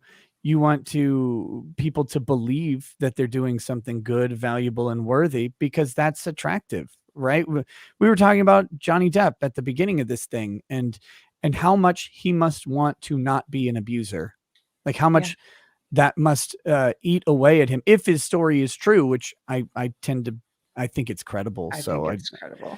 But yeah, he wants to do good because he saw the damage that it does to him. And sorry, this is that quote. Dion in chat, she's like the queen of quotes. She says, this is the quote: ideology, that is what gives the evil-doing its long-sought justification, and gives the evildoer the necessary steadfastness and determination. And it's quote. Also, there's a C.S. Lewis quote about that too, where he talks about how he would almost rather be ruled by a tyrant, like a robber baron, than by a benevolent tyrant, because the benevolent tyrant thinks that he's doing all this he can sleep with a good conscience because it's for your benefit. Yeah. And, yep. It's there are a lot of thinkers who have addressed this issue, and one of them that I like in many ways is Ayn Rand. Addressed a lot of these issues too in the books, specifically in The Fountainhead and Atlas Shrugged. The shocking thing is The Fountainhead and the Atlas Shrugged, her ability to prophesy the media class in those books and how they're portrayed. I don't know. Have you read either of them? No, I haven't. I'm familiar with some of the stuff she's written about envy, but I haven't read the books.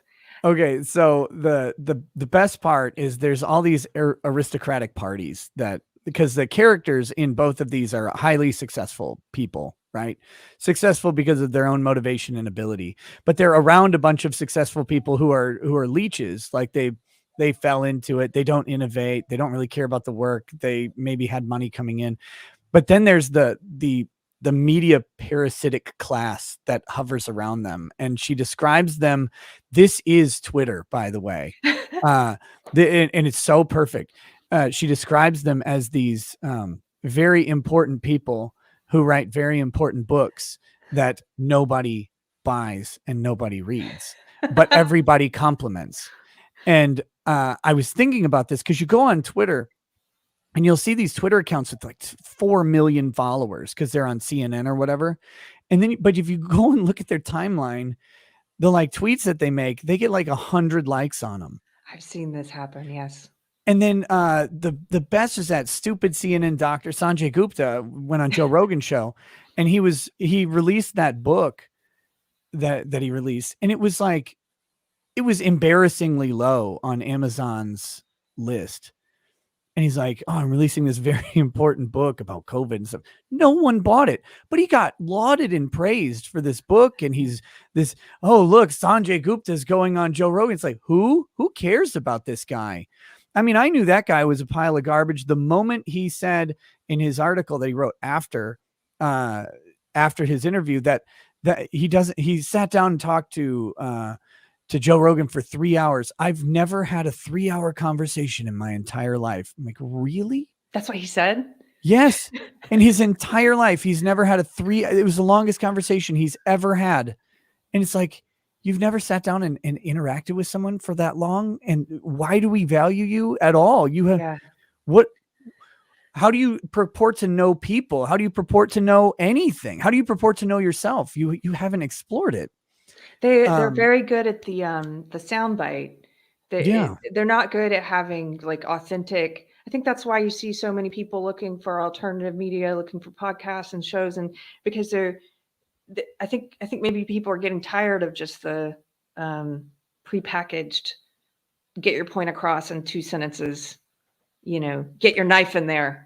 Oh, absolutely. And not to revisit the old topic, but one of the things that I'm seeing a lot with people who watch these trials through with me, because we've done 4 or 5 trials now since, the Kyle Rittenhouse, of course, but some of the lesser ones. Curtis Reeves was the Florida popcorn shooter, where I don't know if you saw that, but he's an old man.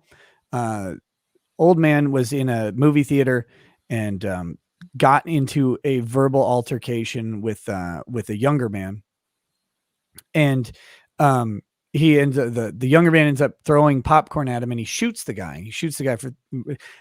For throwing popcorn at him, because that's the media narrative that went. But it turns out there's a whole lot more to it.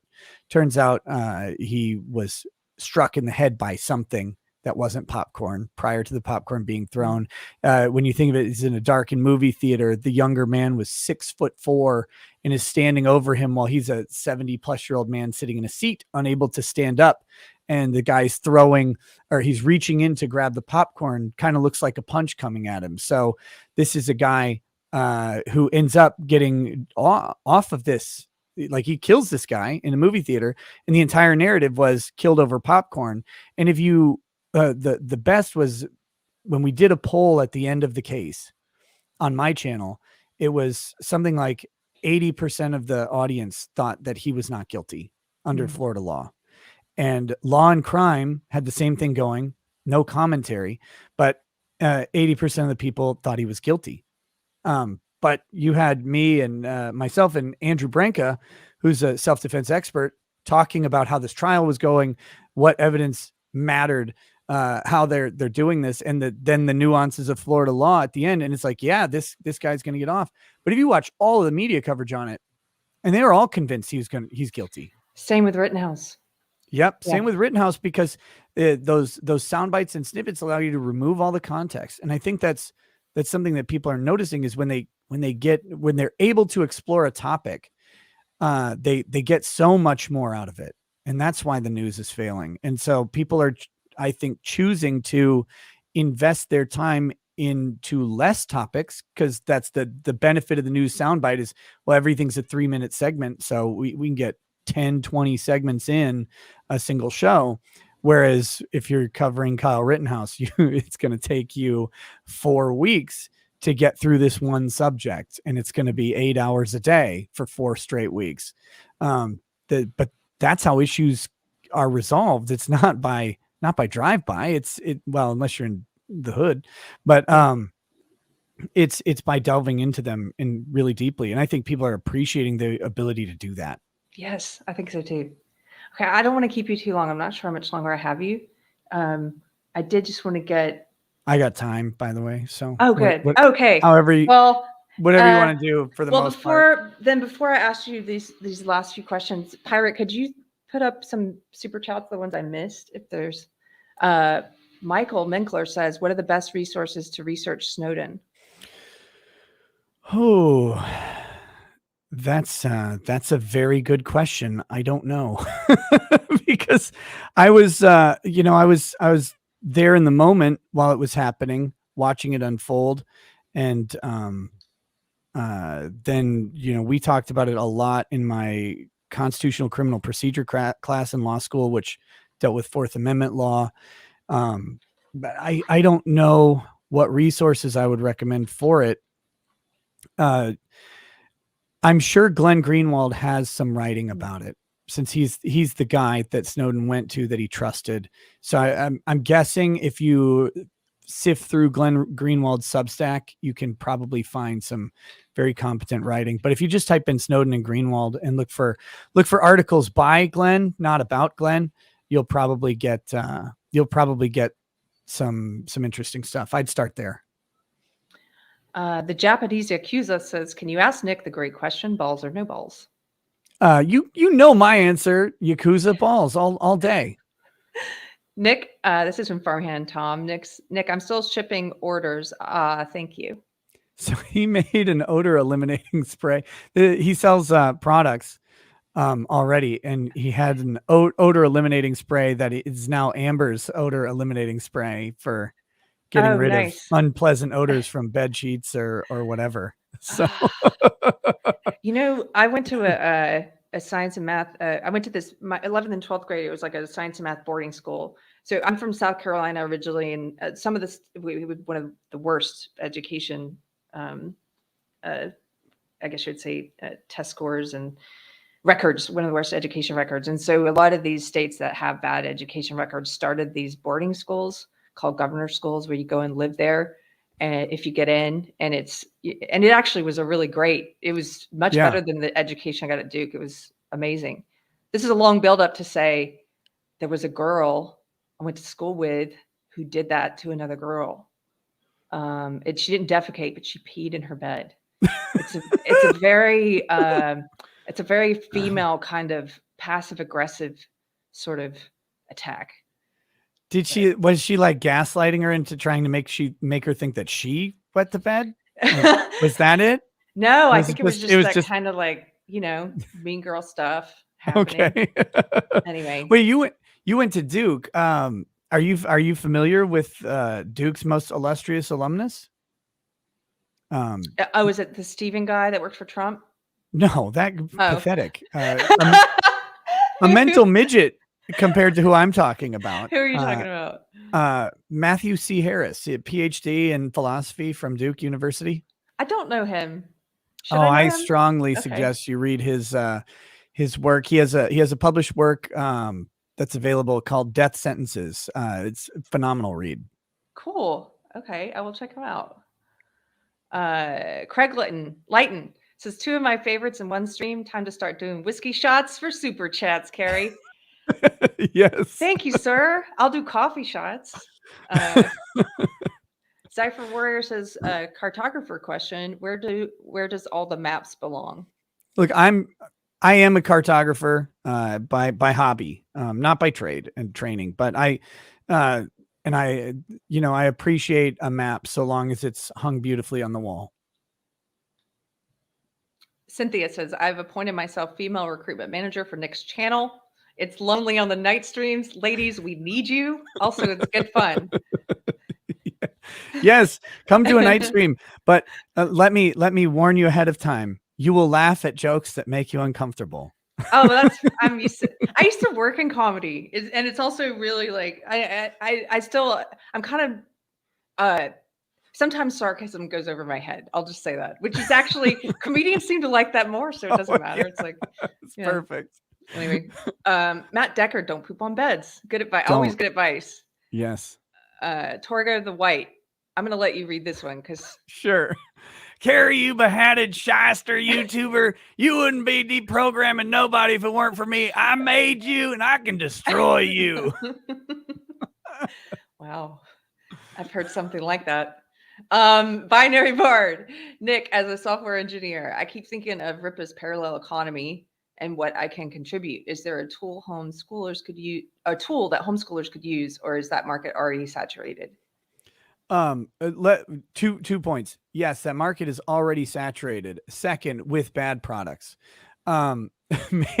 Make something. Sure, there's tons of tools homeschoolers can use, even if it's an I don't know what the extent of your software engineering is, but aggregators of curriculum, the resources that people can have, to any sort of curriculum that can be translated to iPads.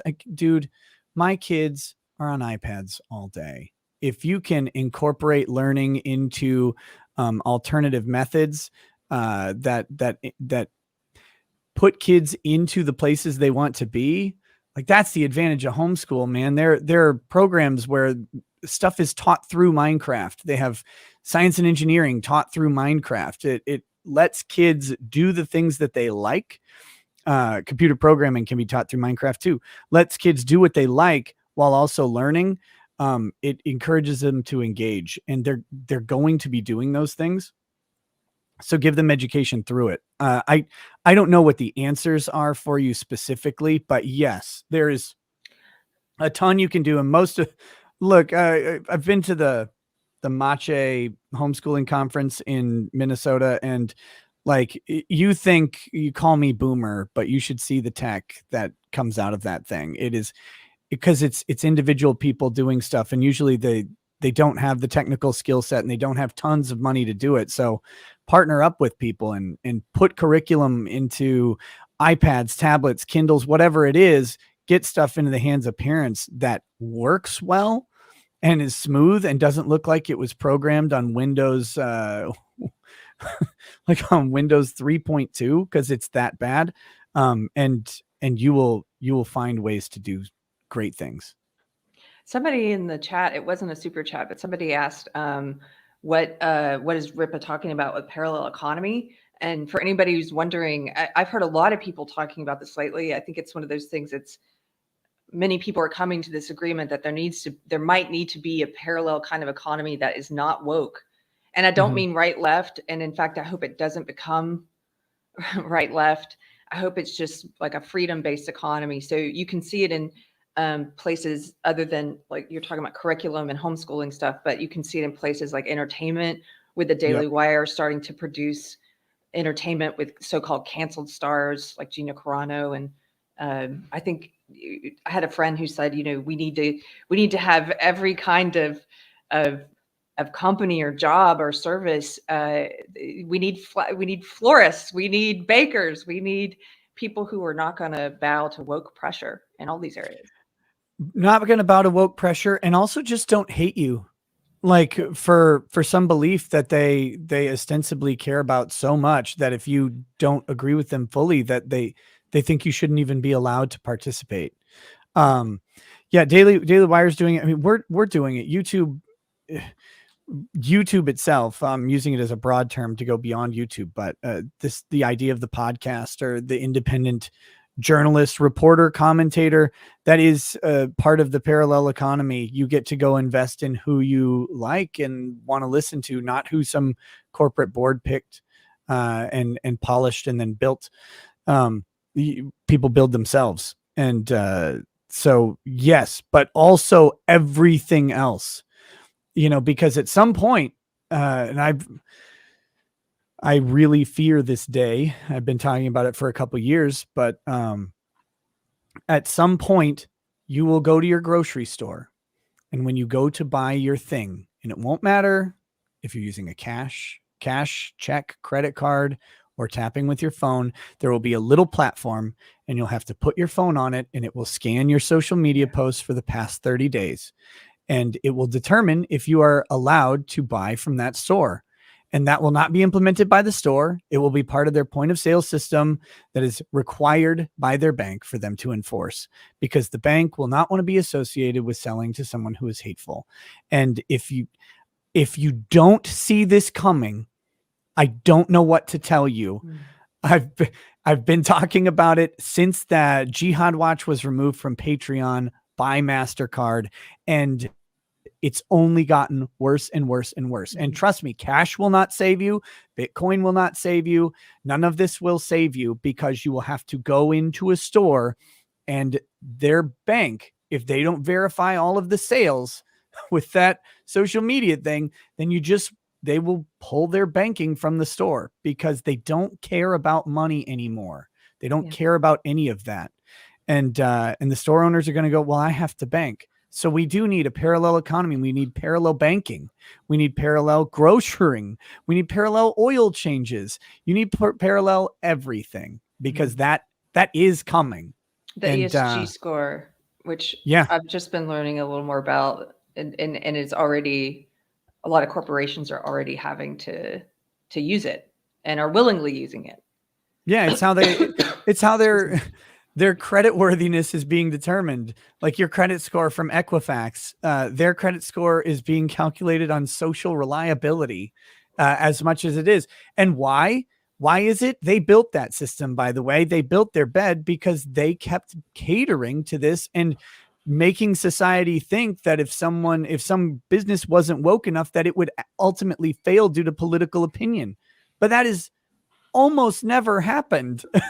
Not organically. It only happens inorganically by an external actor. So but it doesn't matter why it's there. It is there. But ESG is a part of it, but it will get insane. And it's because the banks control the transactions. And I mean the money changers, we should say. MasterCard, Visa, to a lesser extent American Express, but predominantly MasterCard and Visa. And it's all of your money is under their same system. If you want to participate, people don't know this. So the banks have an ACH transfer system, the automatic clearinghouse. It's how banks send money to each other overnight, every single day.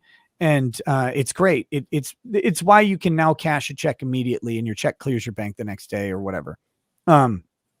The automated clearinghouse. If you want to join the automated clearinghouse, there's a list of rules, of social rules, that is created by the 10 bank member committee of the automated clearinghouse. So if you want to have access to change money overnight as a bank, which you have to have, because that's how you comply with your federal deposit requirements, you have to have 20% assets on hand at any given time. The banks do overnight lending through it. So you have to be a part of that system to succeed as a bank right now, with federal regulation. And to be part of that system, you have to agree to the code of conduct that is set forth by these banks. And some of the bigger ones are MasterCard and Visa. Yeah. So yes, we have to make everything. We have to start. Scratch. Yeah. Over. Have you ever read the book, The Handmaid's Tale, Margaret Atwood? I have not. So it's actually a great read. I recommend it to everyone. It was my favorite book for decades. I still love it. I just recently reread it. Don't let the woke Showtime show prevent you from checking it out. It's a really, I think, a chilling dystopian novel. And at the beginning, there's this very relevant scene when things start to fall apart. She goes to the grocery store. She tries to use her card to buy something. Oh, you don't have any money in your account. It's all been taken out. You can't use this card. You can't purchase. And such a chilling thing, because you'd never think that could happen in real life. And I'm with you. I don't think it's that far out. We've already seen signs of it. We've already seen them targeting, much like they targeted people for censorship. They start with cases and people that they can call extremists, or they can point to and say, like when they took Alex Jones off of every platform. Yep. I had friends who are liberals who they're like, well, he's still on Twitter. It was before he had been taken off Twitter. And they're like passing out online that, sign this petition to get him off of Twitter too. And I'm like, aren't you a liberal? Like, what do you, that's going to come and bite us in the ass. Like, what do you, like, it's just, they start with Alex Jones, but they're not going to stop with him. And the banks are going to do the same thing. Absolutely. And that it's precipitated down to what, like Lauren Southern has trouble banking. Martina Markota has trouble banking. Oh, and it's like this, Nick Fuentes purportedly is on a no-fly list. And, like, I don't have any love for Nick Fuentes particularly. Certainly not as much as love that he has for Catboys. But that being said, whatever, that doesn't mean he shouldn't be able to participate in banking or fly. He's not a danger to, like, what's he going to do on a plane? Plus, it's the precedent. It says it's not about him. Yeah, it's exactly. like when they kicked Trump off Twitter. I'm like, it's not about it being Trump. It's if they can kick a president off of this platform, imagine the power. Like it's just there's anyway. Yeah, I lose the ability to speak sometimes because I'm like, I don't understand how you don't see how this isn't about one person. It's a president on the exit today. Mm-hmm. In the next probably 4 to 6 years, we'll see minor candidates running for election kicked off during their election season. I mean, I think Marjorie Taylor Greene was removed from Twitter, if I'm not mistaken, or something like that. I don't know if that she was, but I'm talking about candidates in running for election or re-election. First, it's going to be challenging candidates, and then eventually it will be incumbent candidates. Major incumbent candidates will be removed, and once that happens, that's when the politicians will all look and go, oh wait, maybe this is a problem, and then it'll be too late at that point because we'll have accepted it, and there won't be any changing it. So that's the terrifying thing, because imagine when your choices in politician are curated by Twitter. Yeah, that's it's coming. It's accelerating constantly. So I hate it. But yeah, the parallel economy is is a great idea. You have to build a system that is insulated and immune to that. Pirate, can you put up? Thank you. Rackets. This is from JDA. You should do illegal Zoom seminars on Kyle or JD. Why let Bronca corner the market on the seminars? He does those for free. He can have the free market all he wants. I will do stuff. No, I don't know. Doing seminars. I'm not sure what that form that would take. But I don't know what people want to do, but my time right now is, I don't have much extra because I put all of it into streaming as much as possible. And because I enjoy it, but two, it feeds the family and it helps growth, and it's an investment in my channel as well. So but that's like every moment I have, I'm pretty much streaming or guesting or doing something. So. Mm-hmm. Hi, Mandy. Mandy says, Privyet, Keri Russian bot. I don't know how to say that, Mandy, because I'm not a Russian bot. Hey, Nick, how you doing? Thanks. Pretty good, Mandy. How are you? One Less Idiot says, Nick, sorry to disappoint you here. Back in the 1990s, public schools did not allow homeschoolers to even do extracurricular activities with public school kids. Things have gotten way better now.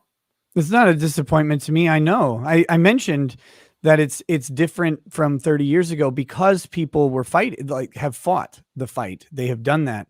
There were one of the leading the Supreme Court case, I believe, that makes homeschooling a right in America comes out of Minnesota. And it was, it was a case where the government tried to use truancy laws to force kids into school against their parents' wishes. And then the Homeschool Legal Defense Association, the HSLDA, I believe they funded the case, and it was in the 80s. I mean, it wasn't that long ago that this was allowed. So you're not disappointing me. I know it's much better. And it will continue to get better as more money floods in and more people make the choice to do it, and it's less stigmatized. But it's stigmatized by the public school system. They frankly teach and encourage kids to look down on homeschool kids. The teachers are offended that people would not want to learn from them. It's like, it doesn't have anything to do with you at all. But if you talk to, lots of public school teachers, not all of them, lots of public school teachers, and they're like, oh, where does your kid go to school? Well, we homeschool. Oh, do you? And they look at you with suspicion, as if you are incapable of doing the job that their 4-year degree in education somehow makes them more qualified for. It's like, Yeah. like, I've been to more school than you have. I had one of my cousin, she has 19 children, and has a TV show called the new one's called Bringing Up Bates, and she homeschooled all 19 of them. Were they the And were they friends with the Duggars? yes, they got their spinoff show from that first Duggar show. Okay, I'm not that I've watched them, but I'm familiar with them. My in-laws used to watch the 18 and Counting or whatever all the time. Yeah. And so I've seen that family. Yeah, well, this is how far I've moved on the issue. Is, back when I used to be very anti-Christian, I was in that social justice world. I was agnostic, but I really had this prejudice against Christians, kind of an inoculation against Christianity. And I really looked down my nose at her and thought, and she might be one of the families you're talking about where people say, oh, well, they are legitimately weird because they've self-selected out of society and they have these strong religious beliefs, right? Yeah. And I thought, I thought she was doing them a disservice. But now I'm in this place where I remember she's brilliant. She was a bit older than me.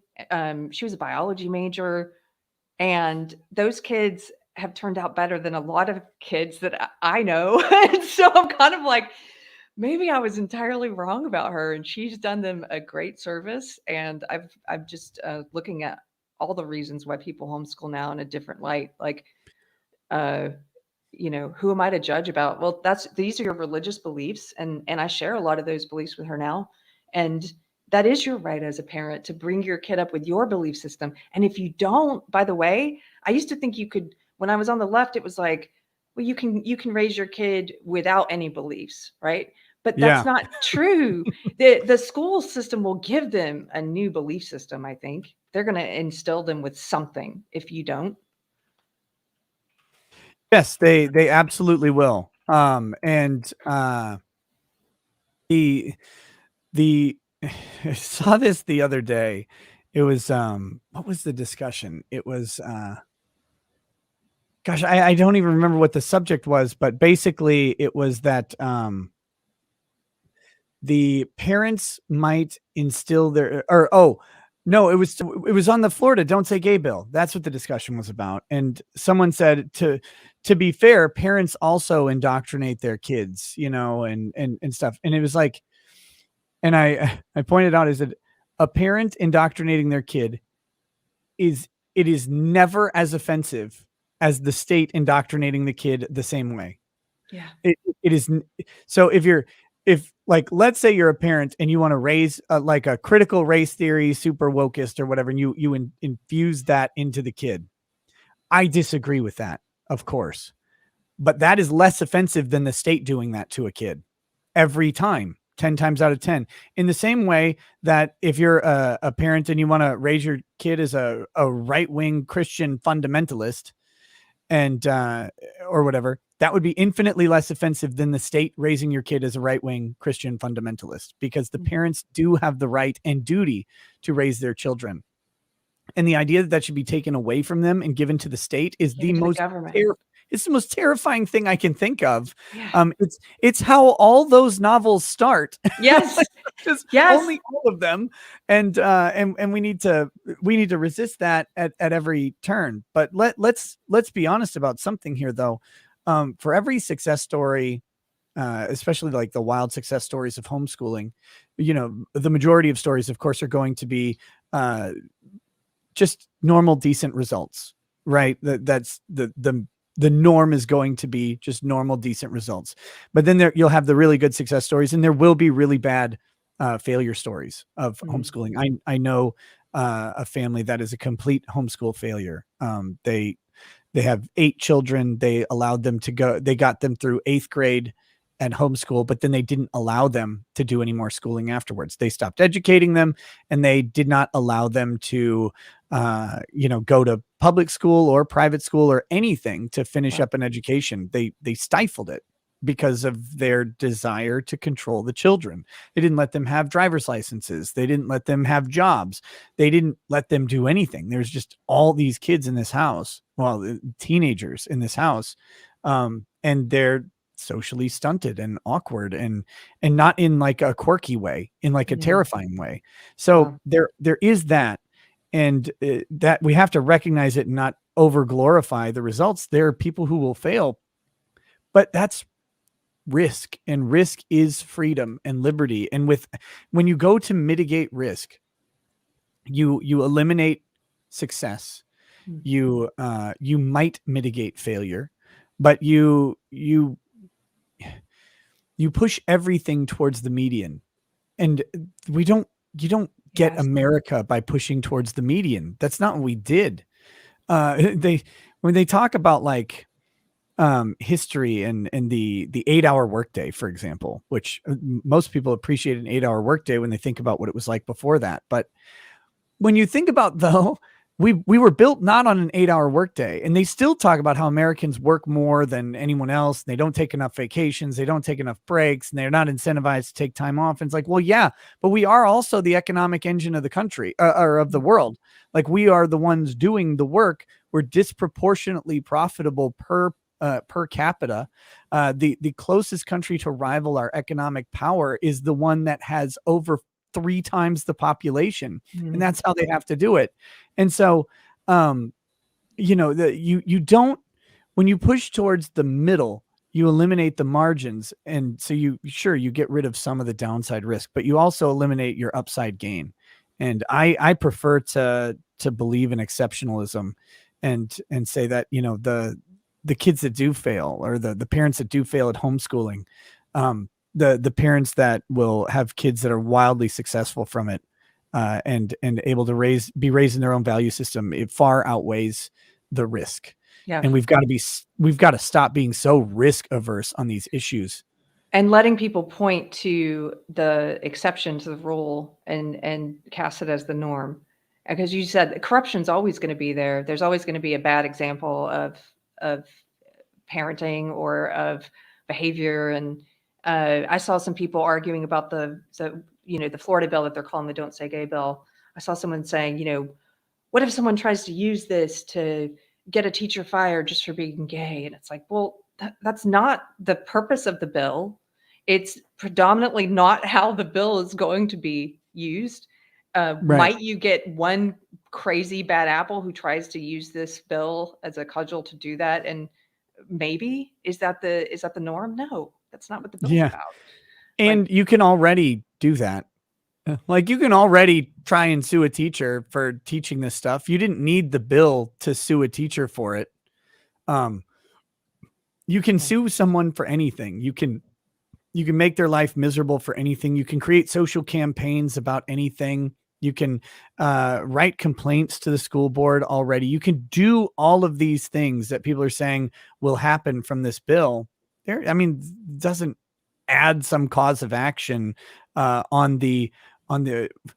it clarify. I shouldn't say that. I guess it clarifies a cause of action, but that is only because they wanted to clarify one. It doesn't prevent a lawyer from coming up with one already. So this idea that it will spark this rash of lawsuits is silly. But one thing I've been talking about a lot with that Don't Say Gay bill, and I think this is important, is that one of the clarion calls of the movement of the anti-bill is academic freedom. And I'm going to put forth the controversial take, maybe, that as a public school teacher, you don't and should not have academic freedom at all, because you're an agent of the state. You are not an independent agent. And so therefore your academic rigor is limited to what the state and the bosses of the state, the voting populace, decide it should be. And you should not be allowed outside of that structure. If you want academic freedom, go to private school. Yes. that's that. But academic freedom Homeschool? has no place within a state controlled system, in my opinion. I think that's great. Pirate, are there any more that we missed? Mandy, did you have homework from porn class? I did. Sorry. Yeah, Really? this is yeah. Tell me about it.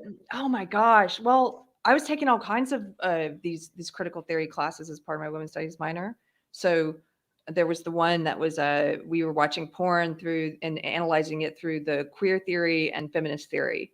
And we also did a whole section on, we would have to watch the porn in the class. We'd also have to watch at home, then write these papers about the heterosexual gaze and how it was being assumed and how that was homophobic because they're assuming the viewer is straight. And I learned about the heterosexual gaze, Gaze. Gaze. I thought you were talking about the heterosexual gaze, like the no. because like lots of male porn and female porn stars have to do same-sex scenes when they might not really be same-sex oriented, or they end up doing heterosexual scenes when they might not be heterosexual. Like that's just kind of part of it. Part of their job. Yeah. And I think Peter North has talked about it a lot, for example. Yeah. No, this was more about interrogating the assumptions in film, in the porn, and who's watching and what do they like, that kind of thing. Finding the sexism, finding the racism, finding the homophobia. Right. Yeah. It's funny because it's like, well, I think those assumptions are data driven. I'm just watching the primary amount of pornography. There seem to be a lot of straight men. Why are you assuming that straight men watch this? Yeah, it's weird. I don't know. Maybe because all my buddies can name them. No. Nick, what brand of ear monitors did you purchase? This is from OSPDY. Okay, I have two ear. These ones I'm currently using are Shure 535s. They're very nice. They are not custom molded or anything. They're nice in-ear monitors that are pretty loud, and I like them. The other ones I bought, which I got ear molds for, and I was going to send them in because they're custom. But I started wearing these and they made my ear canals bigger. So I have to redo my ear molds. And I need time to do it, but they're 64 audio, A18Ss. They cost a whole lot. So don't shame me. It was a tax write-off. And I was looking to dump money at the end of last year because the Rittenhouse streams were very, very profitable, and I needed to get rid of some income very fast. Nice. Eventually, I'll get some fancy earbuds. I think these were like a free giveaway from Snapple or something. But working my way up. Let's see. Kent says Garcia Guitar String Fund. Oh, thank you, sir. He's referencing my husband, Anthony Garcia, has a new song out, and it's really good. I played it on a previous show. Go listen to it. It's called Devil in My Heart. Congrats on the growth of your channel. Thanks, Kent. Zodiac Thriller. That's a great name. The Christian right was entirely correct about Harry Potter. Its fan base has proven it is demonic in nature. True. It's true. When the left and the right overlap, that Venn diagram of where they overlap, and it's like Harry Potter is in the middle. Yes. Weird. This is the cultural battlefield that none of us saw coming. Right. Mandy, another important question for Keri: cut sandwiches in half or uncut sandwiches eaten whole? Oh, triangles. That's the way. The church way. Okay. Okay. All right. I don't know why. How do you cut them? Who cuts the sandwich? You just pick it up and eat it. Don't you have hands? I honestly, I can't remember the last time I made a sandwich, so I'm not sure what I would do. I have sandwichism. I will sit and complain about sandwiches and people improperly making them for hours if you let me. So that's a whole nother show. The sandwich channel. Joel says Keri asked Nick who Melania is. Great show, people. And Melania, she's the blade of Michaela. And she's a cold, ruthless bitch. And I hate her and I hope she dies. And I will be the one to kill her. Wow. Okay. I'll ask about that later. Sarah, Sarah says, what impact do you think Musk is going to have on this push for a social credit system? Musk is an unknown entity, and the impact he could have is phenomenal. I don't know that he will. Musk, talks about free speech and stuff like that, but we have no idea what he's actually like if he were to be in control of one of these companies. If he's the way that he spoke about in his TED interview, it could be great. It could be great. Literally, basically, the extreme margins of speech, unlawful speech, are disallowed, but everything else is allowed. That's, in my opinion, what it should be. And then open sourcing any of the algorithms and being transparent in the reasons for disciplinary actions on accounts or moderation actions on accounts. If he does those things, I mean, that should be a social media bill of rights, in my opinion, is that there should be only all legal speech should be allowed on the platform. Hate speech is not real. By the way, there's no such thing. Hate speech is a subjective approach to speech, and hate speech literally means speech that I disagree with at a particular time. But yeah, so if we could get all legal speech being allowed on platforms, regardless of if it's hateful or offensive or not, all algorithmic decisions being open source so that programmers can independently review them and comment on them. And then finally, the transparency in disciplinary action. I mean, all of those things, because if they have to be transparent about the disciplinary action and they lie about it, then they are subject to a defamation suit. And I think that's really, really critically important that they be forced to disclose their reasoning. Yeah. Yeah. It's sort of what you were talking about before with the court system being transparent and being in the open. And it actually made me think of the way that my Bitcoin friend first described Bitcoin to me. He said, it's all taking place in that town square, every transaction. So, and I might be getting this wrong. This is what I remember him describing it as, is this transparent system where every transaction is verified by all the eyes in this sort of panopticon of the town square. Mm-hmm. Yeah. And that's I always hesitate to say yeah to anything on Bitcoin because I barely understand it, but that is there. The blockchain is open. It's a registry. You can follow it, and it has a lot of benefits in that way. It also has some pitfalls for privacy, because if you purchase something, right, like they can see where the money comes from.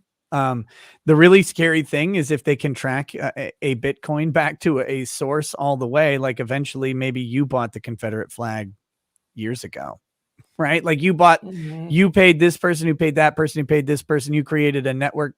I'm talking about the scary ways they could use the Bitcoin registry or the blockchain registry to track purchases back to the source of the bigotry and some stupid, because see, they're crazy. So we have to think crazy, but psychopaths. But yeah, the openness and transparency is generally good for many, many things. And so we need to model it that way for sure. Cool. The front porch conservative. Hello, sir. He always has a nice hat in his picture. Keri, keep wearing your hats. Stop hat hate. Thanks. Doing my part. Radioactive. Llama pajamas. Hi, Keri, you're brilliant. Interviewer, great show. Thanks. Nick, I have been sitting here this whole time trying to think of the perfect joke about the unemployed, but I just realized none of them work. I hate you so much. Oh, Adam Coleman's here. Hi, Adam. Adam is the author of From Black Victim to Black Victor. If you haven't checked out his book, check it out. He says, does DEI actually protect corporations or reduce liability in a discrimination lawsuit? I think it puts them more likely to have discrimination lawsuits. Frankly, I think I'm not aware of any actual legal shield or liability reduction that exists. If the discriminator is acting as an agent of the company in the scope of their work, then the company is liable for the discrimination. That's just That's how it always has been. And DEI doesn't change that. It's just basic agency law or employer-employee law. So again, if the decision is, just within the scope of employment and is not so far outside the scope of employment as to be independent, then the company will always be liable for the decision. That's the risk of management structures.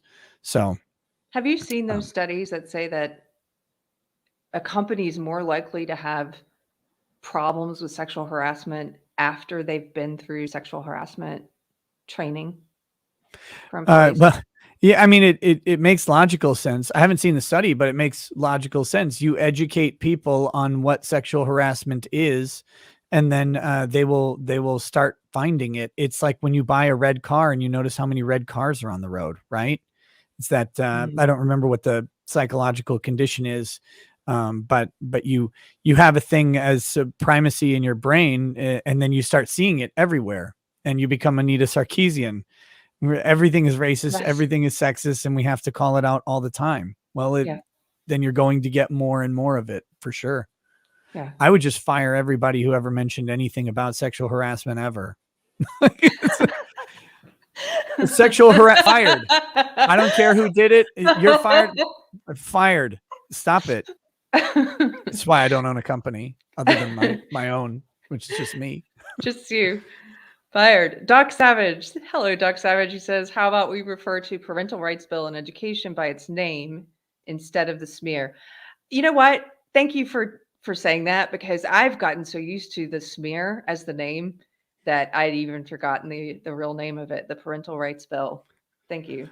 But I want it to be the Don't Say Gay bill. Why? Because I want people more mad that it got passed. I want to see them suffer through the passage of this bill. That's why. They're so good at naming things, the Orwellian language. I mean, oh yeah. There was a book called that I've mentioned before. I think everyone should read it. I read it when I was a real lefty, like super social justice lefty. It's called "Don't Think of an Elephant." It's by this linguist, and he, in the book, he's George Lakoff. That's his name. He's trying to explain to people on the left why it is that people on the right could hear a fact that they don't agree with, hear a fact and discard it if it doesn't align with their belief system. And he does a good job of explaining, like, psychologically what's happening. And he sort of talks about how people on the right have, they have their belief system, and it's sort of like a house, and they would have to raise their whole house to the ground to accept a new fact, like a window that doesn't fit with their architecture of their belief system, right? So they get rid of the fact. It's a great analogy, but the thing is, he missed the fact that it doesn't, left or the right, both do this. All people do this. And so now, in that book, he talked about how the right wingers at the time, he said, were really good at naming things and having it aligned with their belief system, with their house of beliefs. So they would name things "No Child Left Behind." Right. They would frame it that way. So who's going to oppose? Who's going to be like, I'm for leaving a child behind. Let's leave children behind. And so but the left does that now. Like, they're brilliant at it. Yeah, brilliant. It's like, if you disagree with this bill, you hate children act. Yes. Yes. So amazing. No, it's so the left can't meme, but at the same time they can, right? And that's how they do it. But they do it through controlled, not even controlled. They get these explosive mimetic brandings. But I think it's just the effect of crowdsourcing, right? Like, a whole bunch of people talk about this bill, and then suddenly someone says the Don't Say Gay bill, and they go, yes, that's the one. And then immediately it takes off. Black Lives Matter. Somebody said. Black Lives Matter, Me Too, all of this stuff. And it happens both sides. I think it's the benefit of social communication is that you, once the moniker comes out, the mob is able to adopt it immediately and broadly. We're just so fast now that you don't have to pay someone to market research what the good branding is, because the good branding happens organically, but you can never tell where it's going to come from, right? Because it's whoever coined it, the "Don't Say Gay" bill, it's probably the best idea they'll have in their entire life. Like, in all honesty, when you really get down to it, it's like, and that's what you use it on. You could have like come up with a new name for cat litter and made $1 trillion, but instead, you got this, and they're probably very happy with that. But that's I imagine a comedy sketch of that person, sort of like you were talking about earlier, people who are stuck in high school, reliving all the high school stuff. That person in 30 years is like, I coined "Don't Say Gay" bill. They're telling the grandkids. That or like they're getting brought around on a speaking tour, making like $12 an appearance at some college.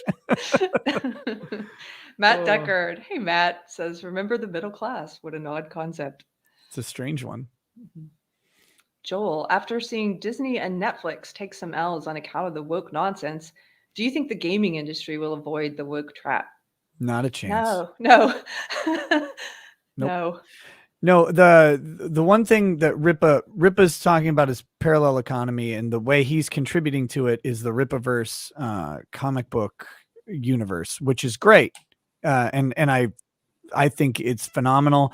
I think it's different than Comicsgate in a cool way, because it embraces some of the traditional models of putting, having a book in hand when you exchange money for it, and stuff like that. So I think that's fantastic. But what he's doing and what Comicsgate have been doing, what YouTubers have been doing, in some extent, is we're creating alternatives to the existing industries. And as that becomes easier and easier, that's where freedom will go, is just towards independence.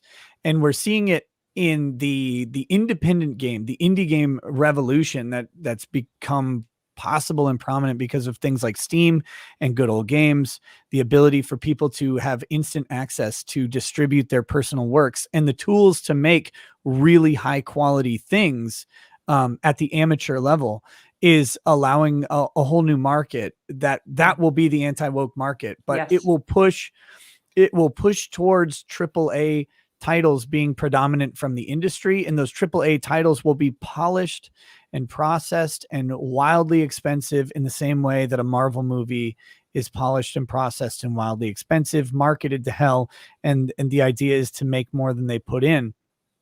That's what that will be. That will happen with the movie industry too, as the cost of creating cinema, not just a video, but cinema, becomes more and more accessible, and smaller independent crews start doing this stuff with cameras that rival the studios for accessible costs, and lighting and sound effects that rival studios at accessible costs, and expertise being democratized as more people come out of colleges and can't get into these major industries. There will be just a pool of people for independent sources. I mean, hell, there are hobbyists out there who rival Hollywood effects people. And so as that continues to happen and continues to grow, we'll start to see this parallel economy build up, and that's the independent stuff. And that's where we'll all be going for entertainment. I mean, you may go see one movie a year, and it's a Marvel movie or something akin to it in the theater, because it's the one thing you still like. But everything else you'll be watching will be independent. And for many people, for me, it already is. I mean, I almost exclusively watch YouTube for entertainment. Same. I was going to ask you, where do you think things are headed? But it sounds like you kind of answered that. 3 creators, Greg Wilson, who's my semi-regular Monday co-host, says, if Tiger dropped a grumpy in your bed, how would you feel about the trunk of a Honda Civic? I won't have you defaming Tiger. Tiger's my dog. Greg has a thing about it. Just started as it, because everybody loves baby pictures and dog pictures. It just started as an inside joke where whenever I'd post a picture of my dog, he would say, "Oh, disgusting," and then people would think he was serious and they would pile on him. So now he's just always teasing him. Okay, I think last one. I think we're done with these super chats. Andrew, thank you, sir. Thank you, everybody who gave us super chat today. Says, is unbreaded the good word or slightly crazy? Yes. Yes, both and. Both and. I heard It about is. unbreaded. I had to do some research on it. Yeah. Yeah, it's Yeah. it's very fun. So, I'm a uh, big fan. I've got one more kind of feel good. Well, actually, this is just a silly question. Earlier, when you were talking about Christianity, kind of was on the cultural decline in the 80s and 90s, and all these puritanical, authoritarian kind of right wing Christians were on the downslope. You made me. Have you seen the Eyes of Tammy Faye? It's the new docu series. It's out, No, or it's about Tammy Faye Baker or about something? Tammy Faye Baker. I I have watched it on not. plane. It's great. I would highly recommend it. Okay. Uh, I'll keep. Where is it? What's it on? Do you I don't know? know. I just watched it on the airplane. So, Okay. but somebody in the chat, tell me the actress who plays her. It's a famous actress. I forget her name. She did an excellent job, and and really, I sort of gave me a window into what was happening there when I was too young to kind of realize a lot of the politics involved with the way that some of the televangelists sort of left them out, that couple out to dry, or at least it's portrayed that way in the movie.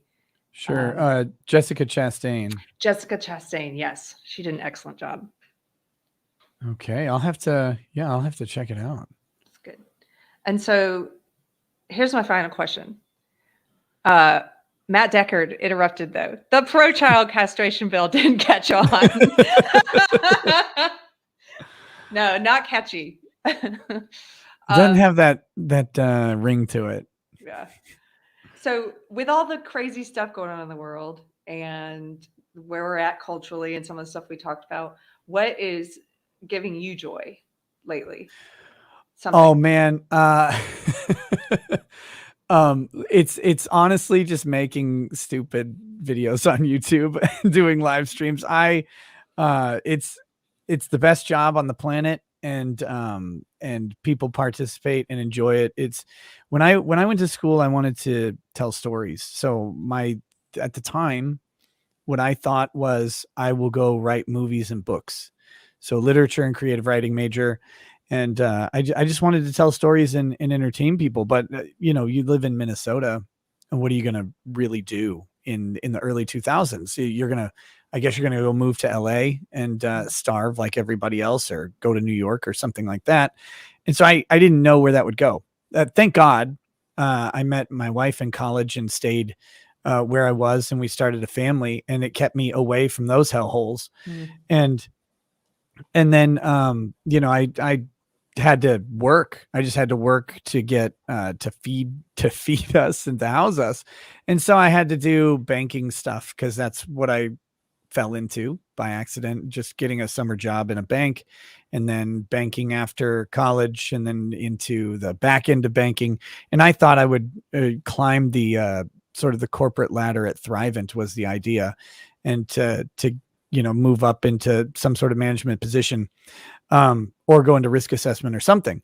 And then that we moved out to the country, and that kind of stifled any sort of advancement opportunities there. But I was working telecommuting, and then they said no more telecommuting for your position. They're about to get audited by the SEC and FINRA, and they really didn't want to have a bunch of private information that I had on my computer out of the building. And they said, you can come back and work in the office. I said, no. So then, then I went to law school, and these were all just like things kind of getting through. I went to law school because it's like, you can be a lawyer anywhere. And so that was fine. But then I got this opportunity on YouTube, and now I get to tell stories and talk to people every single day, and couldn't be happier with it. So that I don't watch a bunch of stuff. I don't have time to read. I wish I did. I have tons of books that I'm way behind on. But I enjoy doing YouTube too much. So, yeah. Well, you know what we had to do? We had to create a book club. That's the only way I can make sure I hold myself accountable to do one book a month. Cause then it's like, oh, you got to host a show about it. So you better, you better start reading. But it is hard. And I want to do more of it, because it, with all these devices, everything, it's like our attention span is getting shorter and shorter. And Yeah. Yeah. And I mean, I'm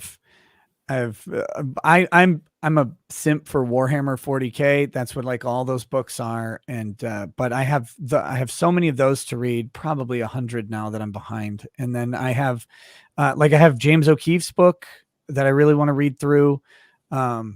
And I've been trying to like convince myself to sit down, but then I'm like, or I could go just do a live stream.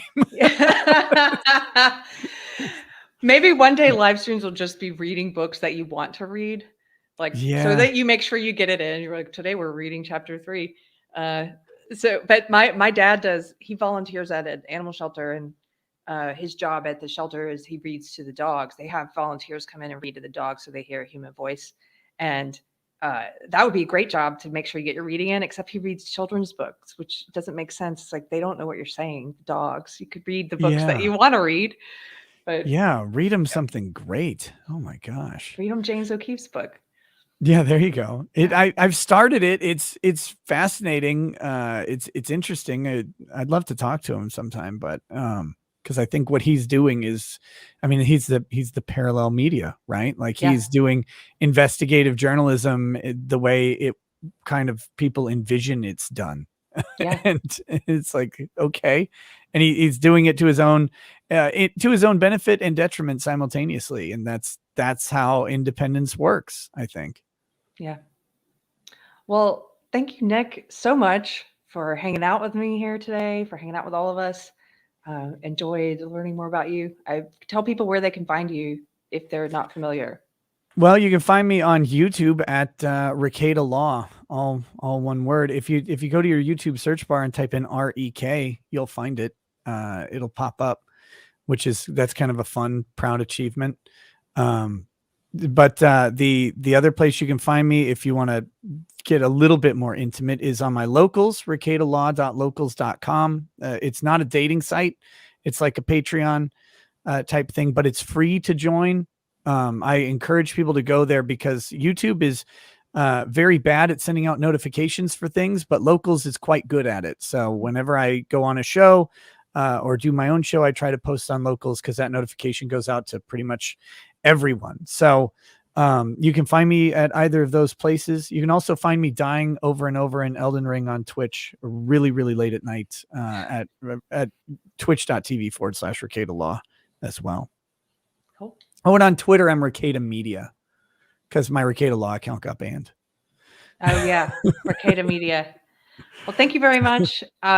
Just an announcement. If you guys are in Texas, this weekend is the Better Discourse Conference. I'm going to be leaving here to head to Fort Worth right now. And if you're in Texas or if you want to fly in last minute, there's speakers like James Lindsay, Mike Harlow is hosting, Lauren Southern, Blair White. See you guys there if you're coming. And if you're not, I think it is going to be streamed at the betterdiscourseevent.com. So thank you very much, Nick. My pleasure. I'm going to roll this at the video now. Okay. Yeah. Thanks for having me on here. Bye. Bye.